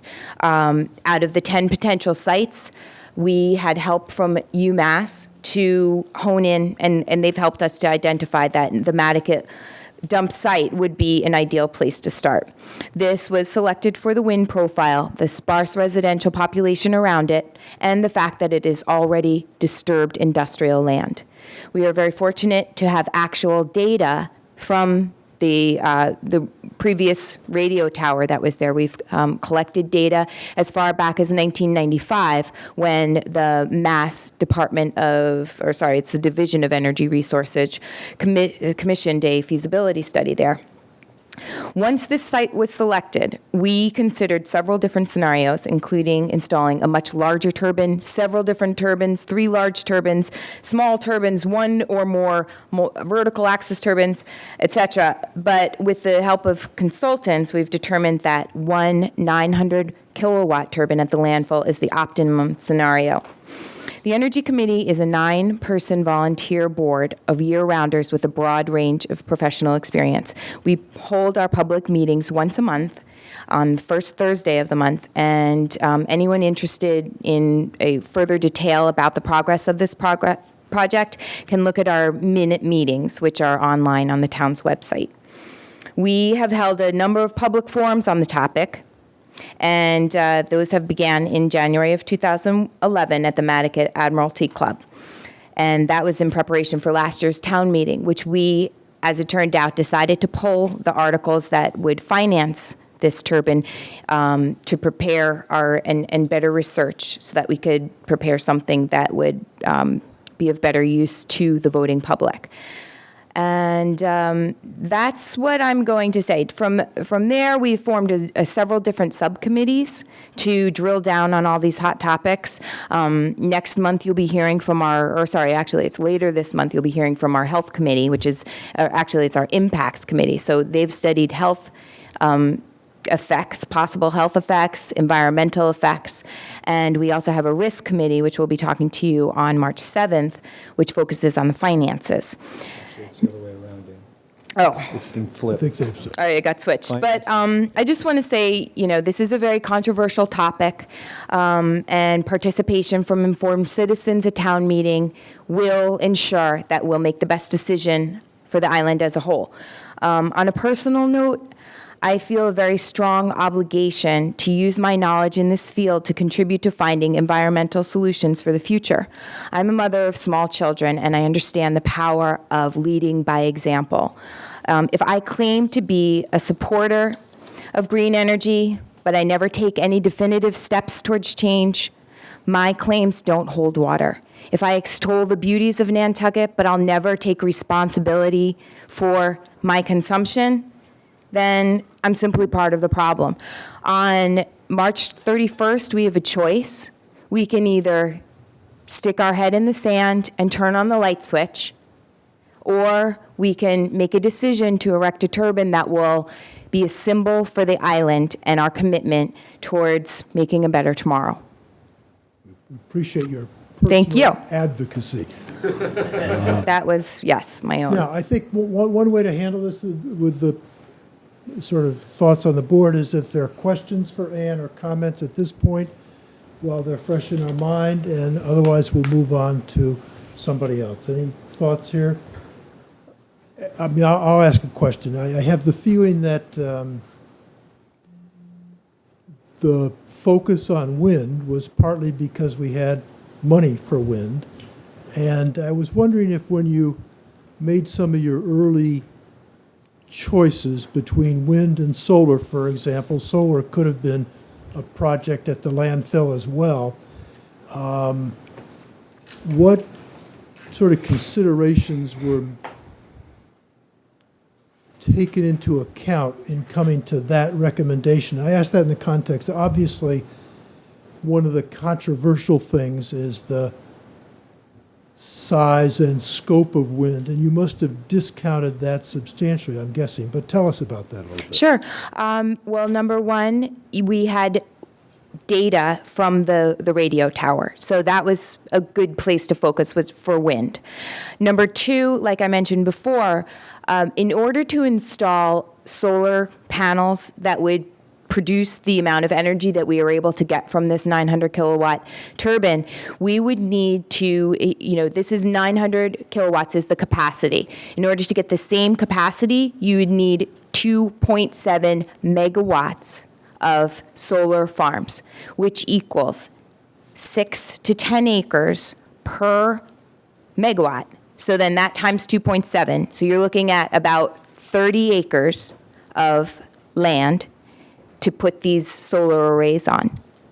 It substantially increases the price, which would raise it to about $9 million to install, which of course wouldn't be our... So you're working backwards off 900 megawatts, or whatever that number is. That's the driver of your analysis. Well, I'm just saying that if you're going to try to get, say you wanted to just power the composter, you're going to need about 3 times the amount of land that you would need, to get that capacity. So that would have been one of the options you'd consider, is generating enough power to just run the digester? Or that was, yes. generating the maximum amount of power you could? We've looked at all of those scenarios. Right. That was why we initially came with a 1.5 megawatt turbine. And actually, we have 3 sites in mind for that. So that was maxing out. If you want to say just to fuel the composter, we've also looked at that. Right. Gotcha. So if we could have brought in a larger wind turbine, that probably would have been the recommendation, because that would help us max out. Well, not necessarily, because of transportation studies that we've done. I understand. I said if you could bring it in. All right, any other questions or comments? Patty? Just not a question, I just want to make a point, Rick, about the timing. I do recall that there was a discussion at the time, not about solar versus wind. And I will add as a footnote that in the days when we considered this as a board, a lot less negative, frankly, had been discussed with respect to wind power. So it was a very fast-moving, exciting topic in a lot of places. Since then, we've had the examples of Falmouth and other places that at least have given pause, so that's a footnote. But there was discussion at the time about whether it be a municipal function or whether it be a private developer, and I think that's the key part of at least my sort of reservations after having made the decision. So, and I do appreciate what you went through, and I remember the discussion, and I remember the conversation surrounding that. So, there's a couple of components here. Well, like I said about the solar, if you're going to, sorry. Go ahead. If you were going to get a private manufacturer to develop the wind turbine for you, oh, sorry. Go ahead. I thought she gave you the yes. I do have a question now. Yeah. Okay. All right, Bobby? Well, Ann, go ahead, finish up. Yeah, if you were going to get the private developer to own the turbine, then you're going to commit to a certain rate for a long term, which in my mind, it's better to own the turbine ourselves, and then the wind is a free resource, and we would own all of the power that would get produced by that. And all the risks that go with it. Bobby, question? I guess my question is, and I don't know if you can answer it, Ann, but I'm going to throw it out there. Do you feel that your task as an energy committee is to come up with alternative energy, or come out with alternative ways to save the town money with alternative energy? And what I'm getting at is, listening to your personal opinion there at the end, I feel like you would build a turbine whether it made money or not because you think it's the right thing to do, and I appreciate your honesty on it. My concern is that I thought, or I believe, that the Energy Committee's job is to look at all different possible types of energy and then do an analysis on them. And if the numbers don't work, if it's going to cost us more money to do it green than to do it the way we are now, we at least need to get that out there and say, explain it to the people and say, look, we can build this turbine and we may make money with it, we may not. But but if you want to build it because you want to be green, fine. But it could cost us money. My personal opinion is, if it's not fiscally responsible, then we shouldn't do it. If we can continue to buy electricity cheaper than we can generate it, then we should buy it. Because the reality is that even if we build this turbine, we're not shutting down any power plants in the Midwest. They're still going to be there because of the uncertainty with wind and the amount of electricity that's going to produce. There's still demand there, and they're going to still keep these plants going. So, I think it's important that everyone stands on which side they stand on, and I just wonder, as the chairman of the committee, what do you think the committee's task was? So was it to look at it strictly from a point of bringing green energy in, or was it more of a fiscal responsibility? Oh, I consider the task as chairman to explore independent energy production options. So that's why we looked at all of those different options. I feel that we shouldn't be completely reliant on a utility. It's something that's completely out of our control. I think that, and it is in our mission to explore renewable energy resources. So we're just exploring them, and the energy plan that I talked about as well, I'll be coming to you with that. But there's a lot of money out there from the Becoming a Green Community. It's like millions of dollars in grant funding every year that we could use to do conservation efforts and other things. But this is just one of many things that we're doing to try to just better utilize our resources and look to the future. It's progressive. Okay. Whitey? I just thought about solar at the dump. You have to worry about the maximum amount of cabling we have into town, which I think was limited to 2 megawatts. In other words, the maximum amount, what is it, George? That's an answer. That's one of the answers to the questions that we hope to learn more about through the interconnection study. So I would be hesitant to speculate on a specific number at this point. But it's approximately in that range. It may be significantly higher depending on the cable. So. Yeah. Well, all right. But then what happens is that if you put 2 megawatts nameplate solar and you get a sunny day, you're going to produce 2 megawatts. But on the average, you're going to produce 13 or 15%. So you get caught with solar is that you can only get 15% over the year, and you got to watch out from your interconnection that you don't overload the circuit back to the town. So we were limited by how much power we could put out, whether it is solar or wind. I don't know if I explained that right, but... Well, we had 4 sites identified for solar, and we have this one site identified for wind. So I think that was kind of, we were focused to try to explore the options there at the dump for wind. Yeah. All I would say, I think George is a excellent and analytical person on the issues, and I appreciate what he's done, and I think it would have been helpful, and Patty, this is a little bit looking back, to have done some of the same kind of analysis in writing up front that you're talking about right now, and not just getting to it now. So that's one of the concerns I've had in a general way. I think we got enthusiastic and maybe got ahead of ourselves. One of the problems as we walked through this, we were doing analyses as we went along. We began to say, how big a turbine can you put out at the dump? And we said, oh, well, a 1.5 because of the cabling. And then we found out 1.5, we couldn't get the blades through town, so we had to downscale. Then we thought about bringing it by helicopter, and then we said, oh, gee whiz, we can't do that because we'd lose our warranty. So it was a progress. We progressed through various thinking, and we eventually ended up with 900 kilowatts as being the solution that solved a lot of different problems. Okay, good. Board members, any other comments or questions? Ann, thank you very much. Why don't we ask Whitney Hall? You've been very patient, and I know, folks, it's a long evening, so Whitney has promised to be efficient and responsive to this stage in the evening and give us a sense for one of the major alternatives that the Energy Committee didn't spend a lot of time on is gasification at the landfill and how that might impact the digester and our costs out there. Whitney, welcome. Thank you. You told me you were going to give me a cue about how fast I should be here, so You know, I think if you were, I'll move it. I was kinder to Ann than I would be with you because I think you'll be very responsive. Okay, And I I get think it. you know how to be efficient. I get it. All right.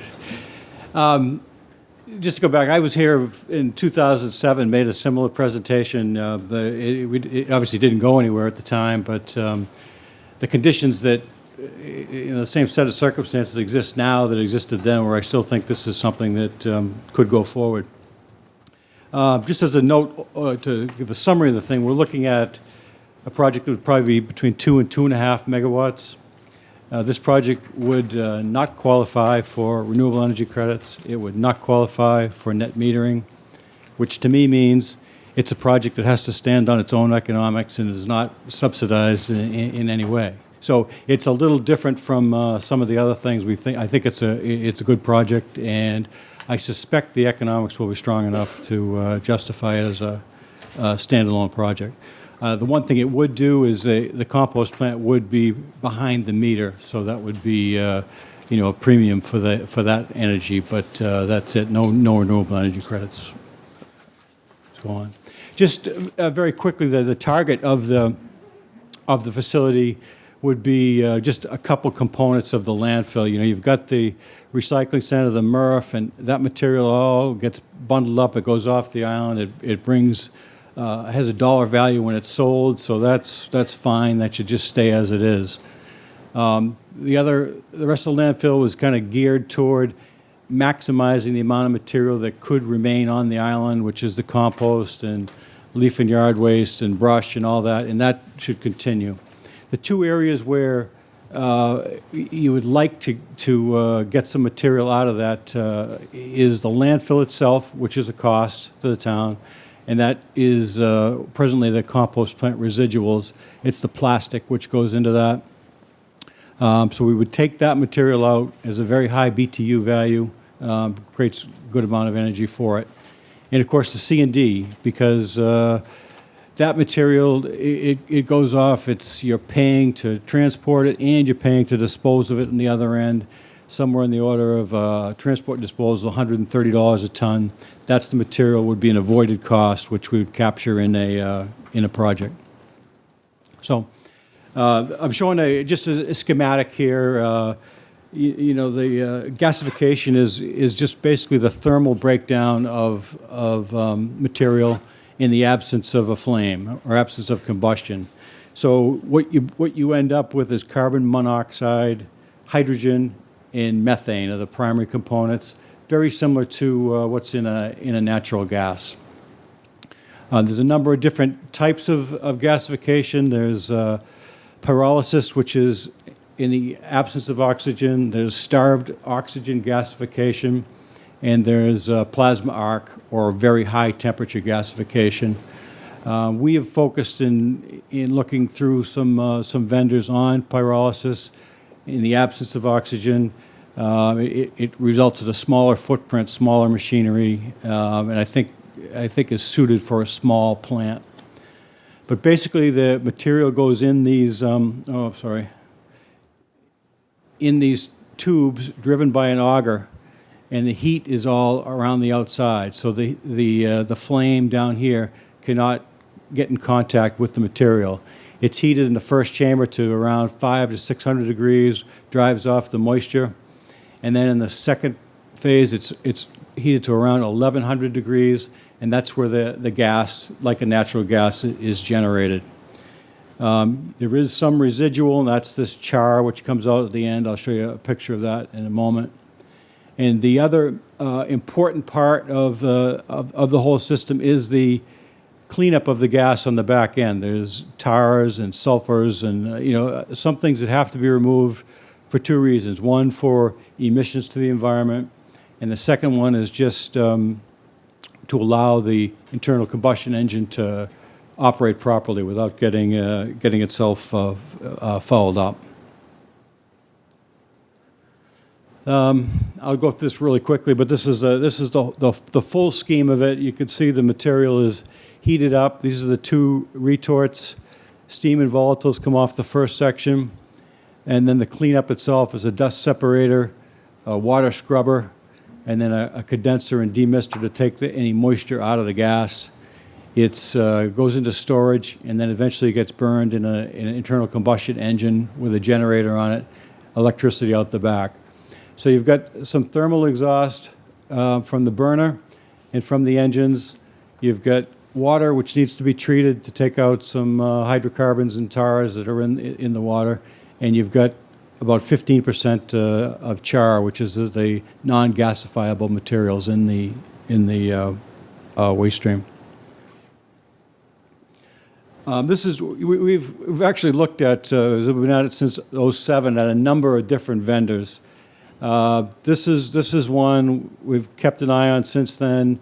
I think would be a good fit for us. He's geared towards smaller facilities. He's not one of these guys who's trying to develop 300 megawatts and everything else. He sticks with the small stuff.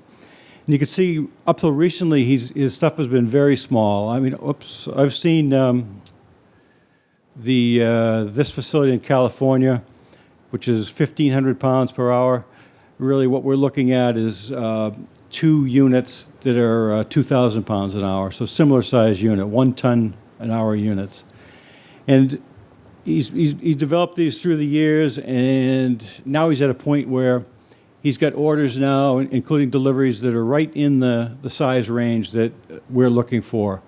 This top facility has been delivered to Pennsylvania. It is not in service yet, but it has been delivered, will be shortly. And that's 24 tons a day. We're looking at 50 tons a day, so we're looking at 2 units just like that.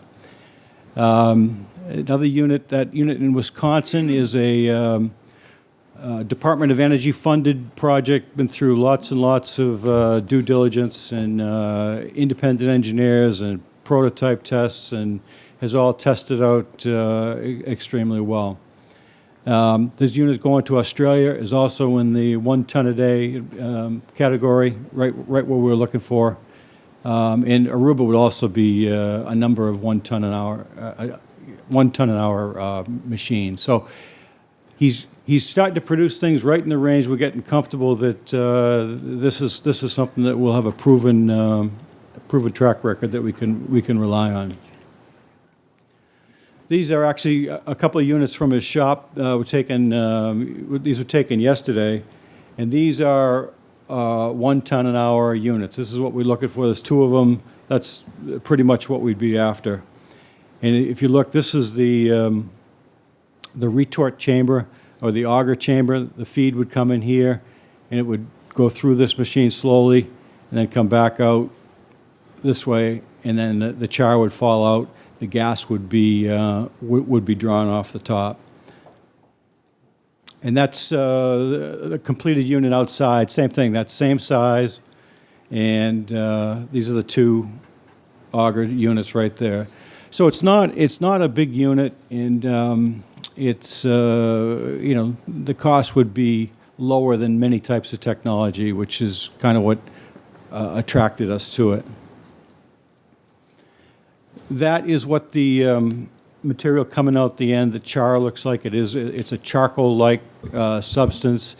It's been tested on all kinds of different feedstock. It is something that could go into the landfill. It's a non-leaching material. It would obviously be very easy to handle to put into the landfill. That would be roughly 15% of the material that was fed into the machine would not be turned into gas. In terms of what it might look like, I mean, I'm sure you all recognize the landfill. Building would be here, attached to the back of the existing C&D building, It would be something on the order of probably half to three-quarters the size of the building and of the same height. And that's just another shot of how it might fit in, this being existing, this being the new building. There's a stack shown there. That stack is probably roughly to scale of what it might look like. So what would go into the machine would be primarily the C&D and bulky waste. That would avoid all the off-island costs. We would also take the co-compost plant residuals, which presently go into the landfill. The hard-to-manage waste is all the furniture and mattresses, tires, and I guess a new component would be the mining residuals. The mining program's going on, the soil's being reclaimed, but there's a certain percentage in there, largely film plastic, which it has no use. It would have to go back into a landfill. It's very high BTU material. We would use it in the, introduce it into the gasifier, and it has where it's a stockpile there, it's a way of us evening out the loading onto the machine. If C&D is down for a while, you can add more mining residuals, keep a constant feed to the machine. The machine would run at 2 megawatts of 24 hours a day, 7 days a week. So it would be just basically a base load machine. What would happen is this material would all come into the C&D facility, and then it goes into the pyrolysis unit. These are all the things that go in. We would be bringing ash into the landfill and mining residuals out. The bales of material which used to go into the landfill would now be gasified along with tires and the rest of this material. There'd be a certain percentage of the C&D material that could not go in. That would be the sheet rocks or metals or just inert materials. There's a certain amount of dirt, concrete that comes in. That would have to be all picked aside and either shipped off island or go to the landfill. This is just the C&D tonnage through the years, and this is where we'd pick a size unit and would fill in the missing blanks with the mining materials. What we were looking at is the two units would take a combined 17,000 tons a year of material. So on a year where we are now, that might take maybe 9,000 tons of material of mine material from the old landfill that could be taken out and gasified. If C&D went up, then it would be something less than that. But it would take a big bite out of the residuals that are coming from the mining program. And the benefits of it, just on a practical note, I think you have to take a look at what's happened in Massachusetts, in particular with construction and demolition waste. There was a waste ban which banned disposal of wood in landfills in Massachusetts, so everyone has to take it out, and it's going to recyclers. That's why the material's coming off the island. It goes to specialized processors. So we take it from here, we put it on a boat, drive it 30 miles, drive it up to Taunton. People go through it, they pick the wood out, they grind the wood, they drive the wood to Canada, and Canada burns it. So just without even looking at the overall economics, does it really make sense what's happening with that material? I think you'd have to say no. So if there's a way to deal with it locally, it makes a lot of sense. And then then you look at the economics. And number one on the list is nobody does a project unless it's going to save you money. And this project is going to generate 2 megawatts of electricity, and it's going to remove $130 a ton in transportation and disposal costs. So it's right up front. It's got a couple strong things going for it to cover the overall cost. Now we haven't finished all the economics of it, but we believe that they will be strong. In the past, there has been some concern about the number of trucks on the ferry, and I know in 2007, C&D alone was 700 tractor-trailers over the year. The boats were very full then, and that was a concern. This would be, by dealing with it on the island, there would be a lot of less traffic on the ferry and traffic going through town to get to the ferry. We would reduce the amount of waste that's going into the landfill. That's basically the compost plant residual waste would no longer go to the landfill. That would come up and be gasified. There would be some char going into the landfill, but it would be overall net reduction in the amount of material that's going into the landfill. And there's the mining residuals. This is, there's a mountain of material there that doesn't really have a home. This would be a good home for it. There's a lot of energy in it, and it would clean up the area, which leads into the visual. I mean, everyone wants the hill gone. This would further make that happen. And the last issue I have down there is water quality, which this wasn't an issue five years ago when I was here, but my understanding is that there is some water quality issues in the Nantucket area that have been somewhat attributed to the unlined landfill. This would help to remove the landfill and eliminate that the contribution to the groundwater issue. So what has to be done? I mean, we're getting pretty comfortable with the technology. I'm going to go out to California and see the guy and see his facility. He maintains a 1,000 ton an hour demonstration facility, he says, for the non-believers. So we'll run that and see how it runs. And that's half the size of what we're looking at. So I think that we're pretty close to homing in on that. I will say that we do have another vendor, a plasma arc vendor, on the island today. We're going to meet with them tomorrow, and so we still have our eyes open to new technologies. But we think we have one that works. And the rest of the thing is just a standard project development. You got to do the feasibility studies, and you got to have power sales, economic feasibility. We'll be anxious to see what the utility interconnection study is, because this would be the same deal. And then lastly, this would be a project which I don't think the town would like to own, but it is town's property, so there would have to be some kind of a joint agreement between the two parties. So we think it's something to consider, and we're going to push along with it on our own a little bit further, and I think we need to talk about it periodically to make sure we're on the same page and to see how it might work. So what's the total freight bill roughly? I mean, that's a big nut to work on, Whitney.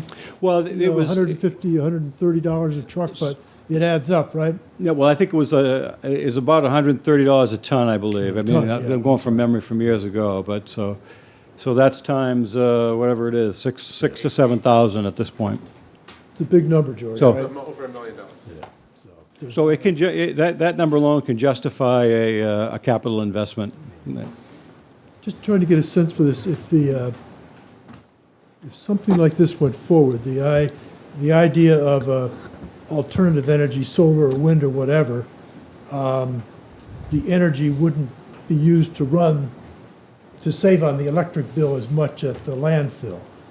But on the other hand, you still have wind there that can produce energy, George. So I'm not sure, but maybe they're compatible in some way. I mean, if you can sell energy, I'm just trying to get a sense for some of the dynamics here quickly, and then we've probably got to get off this. Mm-hmm. Okay, thank you. First of all, I want to thank Waste Options, because this is an emerging technology area, and they've spent a lot of time trying to find something of benefit to the town, and I think if they find it, we could all benefit, and that would be a good thing. I appeared before this board about 4 years ago and gave a report at that time that set out a few principles as to what the town should look for in terms of technical feasibility. What's happened in 4 years? I think The technology is starting to advance so that we're starting to see some prototypes, and that's a good thing. There's still some challenges ahead, and we don't know how they'll turn out, but it's good to have someone watching that advance. The regulatory climate has gotten more difficult for electricity production from these facilities. I think right now there's a moratorium in place on gasification facilities that make electricity. That would have to be lifted for this project to go forward, which might be something that could be accommodated, just one more hurdle. I think the other thing that I think was shown in your slides, but you didn't point it out, is that some of these facilities are being developed not to generate electricity, but liquid fuels, replacements for either diesel fuel, gasoline, heating oil, or propane. And I found those are of a special interest, because if you could do that, you're dealing with a fuel that's being displaced that, first of all, is completely imported to the island and is at a much higher price per million BTU than even electricity would be. So I think that there are some possibilities here. It's certainly it certainly benefits the town for Waste Options to look into these things. I don't know that it's something that happens tomorrow, but it might happen soon. And well, what? I just want to address one thing. I disagree on the ban on gasification in Massachusetts, and I think the latest issue of the state's solid waste master plan, which is in a final draft form due out any time, pretty well clarifies that position. They do specifically state that gasification pyrolysis is banned, but it is only if it is a mixed solid waste. So meaning the type of material that went into the compost plant, that would be banned. They do go on to say that source-separated feedstocks can be considered. If you look at what we're talking about, the hand-picked or the picked-through construction demolition waste, the mining residuals, and the compost plant residuals do not fit into that mixed solid waste We're getting to a level category. of technical stuff we probably ought to get out of before Sure. we go any further. But I got, so board members, any thoughts or comments? It sounds like something we ought to at least, encourage, Patty? Yeah, I would think so. I'm, especially intrigued with some of the fallout benefits as well, the water quality issues, the reclamation of the land. It's getting late. Things like that, which are positives beyond some of the energy components, which I think we just need to think through and certainly look at this as a viable option in that respect, and the shipping costs. I think that, again, it's, it may take some time to develop a proposal, and we'll see what comes in. I think that certainly the prospect of avoiding shipping costs and avoiding landfill space is something that creates value that's worth chasing. There's a How lot you of get money at there, stake there. how you get there, there are a lot of details to go through, and maybe tonight is not the place to go through them in detail. But I think we want to thank Whitney. Whitey, did you have a question? Yeah. Whitney, does that mean that it's an either-or? In other words, would you have to have a wind turbine or a gasification plant? Well, I wouldn't think so, but it's going to. You would or wouldn't? I would not think so. I think you could probably do both. However, you can't both take the benefit of providing the compost plant with electricity. So I mean, that's some joint. And the other thing is, there's going to be an interconnection study. There's going to be some limit to what can be generated out in Nantucket. We don't know what that number is. Whether both could go into the grid at that point or not, I don't know. Yeah, we'd have to obviously increase the cabling if you had both. I don't know. That remains for the study. We'll learn more when the study comes out. Yeah. So I think the answer, we'll get the study. I think we're probably saying, Whitney, thanks. Sure. Keep on task. We're here. Whitey again? Okay. Yeah. How much would be invested into the plant? We're early into it, but it's somewhere around $10 million. Okay, gotcha. Yes, and one comment, and then we got to move on, because I think people are going to get upset with us here shortly if they're not already. Because we're going on Yeah. 3 hours and 40 minutes. Yes, ma'am. Whitney, I had a question for you. I thought, first of all, I'd like to say I love the idea. I think it sounds great using a resource that's already there. I mean, to make energy, it just makes sense. What are there any effects to the air quality from gasification, or are there any downsides? Well, that's one of the reasons why it's being pursued, because the effect on the air is less. In fact, if you look at the developing coal gasification as a clean coal technology, because the emissions are less. But several of the reference facilities that were out there were in California, and they're all in the South Coast Air Quality District, which I believe is the most stringent in the United States, and they've all been permitted in that district. So the emissions are very low.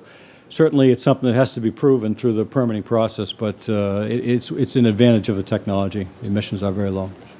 Okay. Thank you. Why don't we go quickly? Andrew, I think, is going to tell us just a little bit about title. You did that a couple weeks ago, Andrew, so I'm not sure, He waited. Yeah. He waited. Well,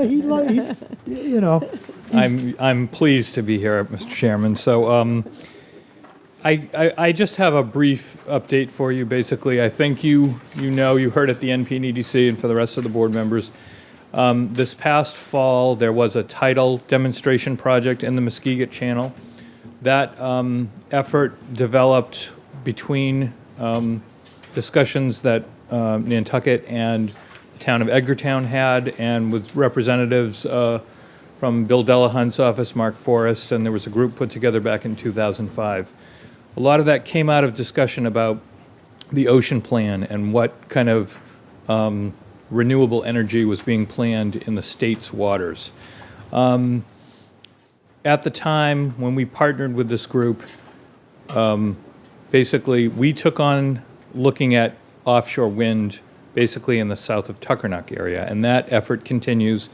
Our next accomplishment to sort of move forward would be to come and get various permits to look at a Met Tower on Muskeget, which would be up temporarily to gather necessary data at that location. so that gathers essentially wind data? That gathers wind data. Yeah. The vineyard's also interested in partnering with us again with the tidal and wind, and there's a lot of connection issues and cross connections. Different companies service the island, so there's a lot to work through. So the tidal project at this point, tidal is an emerging technology. There's very few practical applications in the United States. One recently was permitted in the East River. You may have seen that. But there's not a lot, so basically it's emerging.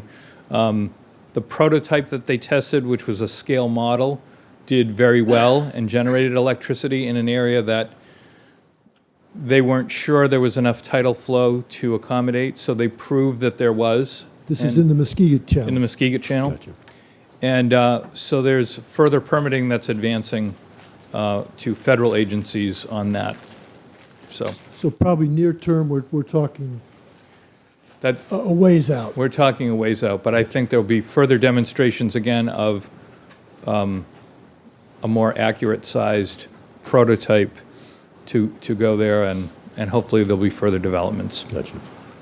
Comment, any board members on that? And in terms of our own wind turbine off Tuckernuck and Muskeget, time frame, if we ever get through the tower and everything, you're talking, what, 4 or 5 years at best, or even more than that, Andrew? At best. Just to be realistic? Right, and I think you may be aware of, there's a big movement right now for a larger scale application in the southwest area of Martha's Vineyard. And it's something that we have been invited and we've been participating in. Most of the area closest to Nantucket has been ruled out, at least at this time. And the effort is focused in state waters off Massachusetts, partly in Rhode Island and partly in federal waters. They are now seeking interest from development companies to build much more significant, we were talking 1 or 2 locally operated offshore wind facilities. They're talking mega areas. And again, we'll see if there's the interest. So if they go anyplace, maybe ours just gets assumed into that, who knows? Right. Comments, questions? Whitey? Yeah, it occurs to me that we've got so many projects going, and we're using consultants and such. Where do you see, as from an organizational point of view, where do you see we should be going? In other words, how do we put our arms around all of these disparate projects? Well, I, like other people, are thankful that we have Lauren here, and I see a kind of pre and post Lauren era. I am increasingly relying on her to take over and assist in the implementation of some of these programs. So I see, hopefully if that position stays, that there will be, more active involvement on these, and I'll maybe be more focused on land issues again. Okay, that helps pull it all together from a community point of view. Right. Gotcha. Whitey, that help answer a little bit? I hate to see, Lauren running, serving 10 different masters, but I think we have to begin to think of where do we go from here overall? I agree. We've had a little bit of a conversation about that. We have an energy committee that's set up and got focused on certain activities, and we've got a number of other things sort of around the edges, and we want to make sure we're coordinated and prioritized within those options. So, Andrew, thanks for staying the course tonight. Thank you. David Worth, you want to help us out with some options or considerations you have? Probably the best thing I can do is say, let's You could say postpone that, it. but So that's all right. two things, actually, if I made to your point, I mean, my counsel would be, I mean, what's the overall, thinking? Is this is alternative energy or renewable energy a market-based thing that we want to do, or is this, we're going to commit town money to do these kinds of things and take on the risk? And that really leads into just the one quick point that I want to make, and sort of, a little bit from where Anna's coming from. We obviously, the people that live on the west end of the island and have gotten involved and interested in this, have looked at, what are the other alternatives that could be done there? Because while we've done all the studies, I think one of the missing ingredients is nobody's really sort of stepped back and said, what's the aesthetic impact? What's the historic impact? Those kinds of things that come from having a 32-story industrial wind turbine. And as a result of that, we've gone out and have engaged with some folks. We just got this week some indicative pricing from Con Ed and their market-oriented solar division that develops these projects. They, and I am sure there are others, because there are a lot of market-driven solar projects being done in Massachusetts, are more than happy to come in, put their own capital into these projects, sign an agreement to deliver green energy, and basically take the town out of being in the energy generation business and take the risk, the financial risk, out of the taxpayers, and leave it in the investment community and with the people that run these things. So I think there are some viable alternatives that accomplish the objectives of having renewable energy without subjecting the town to the risk that's associated with that.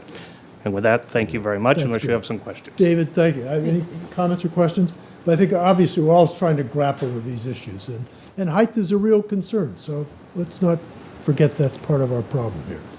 All right, thank you all for staying around. Do I see a hand, George, or a thumb, a finger? We can save it for. That's all right. I don't, if you got No, one that's fine. second, it's fine. It's late, we can talk. All right, I think it has been a long night. You all have. But we're really, we're at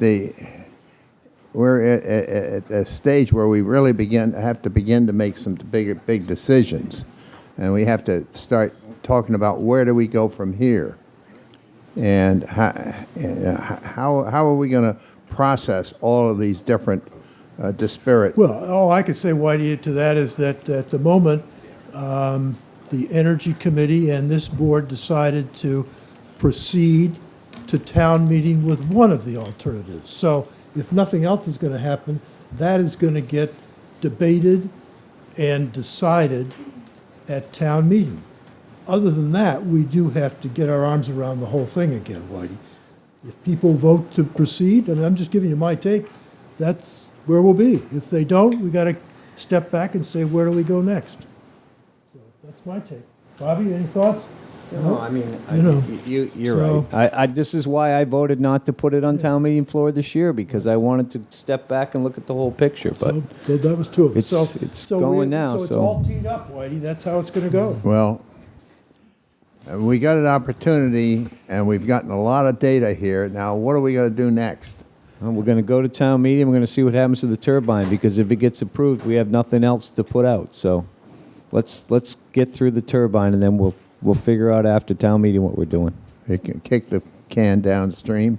No, we're not kicking it downstream. We got a specific item that has to be resolved. Yeah, we're 6 weeks away from town meeting, so Voters have to decide whether to appropriate the money for Well, it. I understand that, but I think we're at a point where a lot of other projects are coming along, and how are we going to manage them?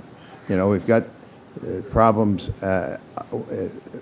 PV solar, we've got tidal, we've got all of these things. How are we going to do? How big do we want to go? And where does the whole island want to go? Well, I think we can look to you and the Energy Committee to help us make that decision and develop a process, Whitey, to get through that.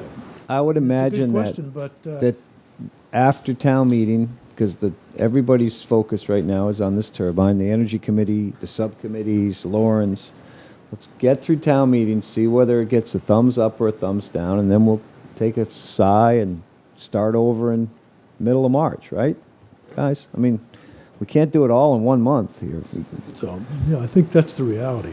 All right, we've got another agenda item, and that's the Finance Committee's request to expand the scope of the forensic audit. Did Mr. Mulcahy slip? Is he still there? Where is he? Oh, there you are. Hey, Matt. All right. Yeah, you got to tell us a little bit about it. Good evening. Thank you for inviting me. Matt Mulcahy, Finance Committee. Early in January, the Finance Committee made a motion that passed to consider broadening the scope of the forensic audit out at the airport. Reasons being that at the time, and still goes, is that the Finance Committee feels that an independent voice is needed to investigate the financial practices of the airport and how the town relates to them. We owe it to the taxpayer to find out the answers, and believes that the taxpayer deserves a complete analysis to correct any irregularities and prevent them from occurring in the future. When we submitted this before, my understanding was you decided not to take any action and wait until the existing forensic audit is done. Members of the committee did not feel that way, and they decided to bring it about again, and we did, and here I am to talk about it. Right now, as you know, as you mentioned earlier, is that the forensic audit, that is the scope of the audit, which includes the pavement management and the restaurant procurement, is being investigated and will be done probably, hopefully within 4 weeks, we hope. And this, the idea is to ask the auditors to, again, provide an independent voice in looking at a bigger scope. So please ask some questions, if that make any sense. Let's be practical. Is the scope here to get at the question of the article in the newspaper earlier on this year, the 11 million quote that indicated we had some issues on our capital project? I think that's so one we know what we're facet. talking about? That's or one are facet. you talking about a broader scope in terms of picking up 6 other procurement issues at the airport, other than the ones that were initially called for in the scope of the audit? I think the committee feels that in a more broader scope, not just the article in the paper, but practices of communication between the airport and the town and the committees such as we represent. Issues like that That's my sense from it. I don't know, members, how you feel. Whitey? Well, is this becoming, is forensics still on the table, or are we just talking about improving how we handle the general process? The motion and the letter that we sent is forensics. My opinion is more of analysis to correct the irregularities. So it's not just forensics. Sort of like the Abrams report that we've had, where we've gone over, we've had an outside consultant come in and said, how do we fix this and what should we do? That's a good comparison, yes. I would foresee that. And speaking for representing the committee, I think that we would accept that. Again, it comes down to, we all know that things have not gone the way they should for various reasons. We owe it to the taxpayers to find out the irregularities and clean them up and move on from there. And I think that's what the sense of the committee is. I'd share with you that sort of my own sense was that at the meeting we had earlier this week, we asked the forensic auditor that the town has hired if he would review sort of a report developed by the town and/or Mr. Daly or Mr. Abrahams to go through some of the recent issues between the town and the airport in terms of our capital projects and accounting for them, and that would provide an independent overview of such a report. And that seemed to me to be one way to go here, without expanding the forensic, because I'm not sure forensic is really the issue. As Mr. Willauer said, I think so nicely, this is more a systems and procedure matter, and we've already got two consultants around who are into systems and procedures. So, you know, that's sort of my opinion. I think the committee would approve that. Yeah. Dan keeps raising his hand. Yes, sir. Dan, sorry, I didn't see you back there. Mr. Brick, come on. You take over. How are you? If I may, Mr. Chairman, I'm Dan Drake. I'm here not as the chair of the Airport Commission because the commission has not taken a vote on this subject, but I am here as a citizen and taxpayer and also as a commissioner who's been very involved in the discussions that have been going on for the last couple of months to try and get these issues resolved. To me, the question is, how did this happen? How did we get into this misalignment of processes and systems between the airport and the town? Because that misalignment has caused a lot of time and money to be spent to try to put it back to rights. And to me, with due respect to Mr. Mulcahy and to you, Mr. Chairman, I think it does involve a forensic aspect, because it's trying to get into the process, find out what happened, where it went wrong, what went wrong about it, not just necessarily coming up with new ones or, you know, ones that may have been in place already but weren't followed. We've got to find out what happened and how it happened.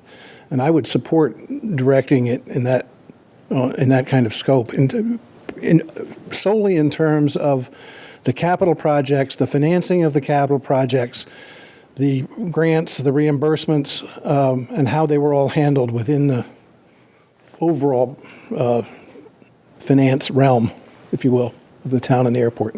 Okay, I hear you. Any other response? I mean, Patty, or any comments? No, I guess I'm swayed by the recommendations of both Dan and Matt. I mean, ultimately, they're the ones that are, you know, who we've entrusted to take a, hard look at this. And so if they're asking for better tools or a different set of tools or a different set of direction, I'm inclined to go there. I mean, I'm not inclined to go for no purpose. I like what Whitey said with respect to best practices has to come out of this at the end of the day. If that's the driver, then I'm more comfortable. Unfortunately, when things go awry, sometimes it's, there's simple explanations that are not necessarily applicable system-wide. So I would prefer to stay on the system issues. But, if they're asking for it and we've given them the charge to get this thing straightened out, I think it behooves us to go forward and support it. So, Judge, if that's fine. Bobby? how are we going to pay for it? Well, I think we have a process in place that the payment for the forensic audit has been agreed to be provided through the airport, assuming they can absorb it within their budget. And I would guess this part of the would be the same answer, Bobby, but that's just a quick Okay, I agree with what Patty said. I don't think, I just don't want this turned into a finger pointing thing about what went wrong. I want to make it more of a, okay, this is where it went wrong. This is what we need to do to correct it, and this is where we need to go in the future. Because I think that, there were some issues that were going on there for a long time, and we need to get them right, just like with our own accounting we had to do with our in-house stuff. And we're back on track now, so this would, if both commissioners feel that this, chairmans feel that this needs to be done, then I guess we should do it. Look, Whitey? Listening to both these gentlemen here, I don't think we need to get into who killed Cock Robin, but I think we have to figure out if there was something we were doing in the past that needs to be corrected. I think we've got to look back, but we also got to look forward at the same time and figure out where do we go from here and look at how did we get into this situation, but not spend all our time trying to figure out who's wrong. Right. But what lessons can we learn to move forward? So you may have to look back and look forward. Yeah, I think they're asking for a pretty specific enumeration of what did go wrong, though, Whitey. And I think that's maybe where, if there's a sense we have to do that with someone other than our internal staff, that's what I'm hearing when you get right down to it. So, Just to add to that, there's an old saying, if you don't want to repeat history, understand it. And I agree. It's not about finger pointing. It's never been, at least not my MO on this. But if we're going to go forward and if we're going to have a healthy airport and a healthy relationship between the town and the airport, we need to rectify these issues, period.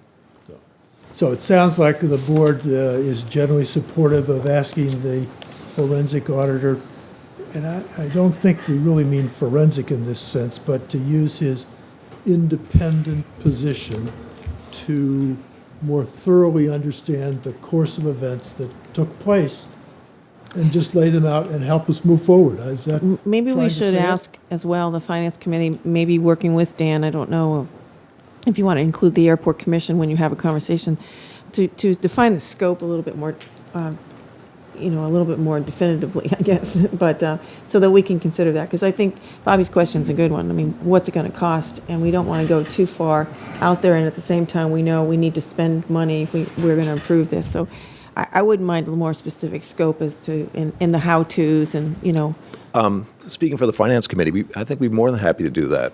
I have not thought about that because I didn't want to step on your toes, because that you approved the Well, since audit. you're part of the management team on the forensic audit, you're not stepping on toes, you're part of the team. Well, nobody, we keep that quiet then. Patty, that could be a good idea. We need to get more specific on what we're asking people to do. yeah, maybe if we give you a general consensus to give you the charge in that direction and come back to us in a couple of weeks with the scope, that would be great. If you're going to give the Finance Committee the charge, then we will run with it and we will come back with that. Now let me ask one question. Do we need to switch gears a little bit and go more in the Abrams direction rather than the forensic direction, where Abrams got in and looked at it from a process point of view? It might Can I be think as we about that? develop a scope here that the forensic teams up with Abrams, and it's less expensive because he's already been through some of the routine himself. So it may be a way to bring them together. As long as Right. the Airport Commission is okay with that too, which Well, may I would like to include- talk with Dan about Yeah. that because I appreciated hearing his comments tonight. Right. But to answer your question is, let me give that some thought and let's talk about that and then come back with an answer. So we got a little work to do. I think there's a sense we want to get some more definitive information out of this process and see where we go. Okay? Works. Fair enough. All right. So then, just to repeat, we will, as a Finance Committee, will come up with a scope for further work on this audit. Right. Okay? Okay. Thanks. Great, thank you. All right. Have a nice night. Trying to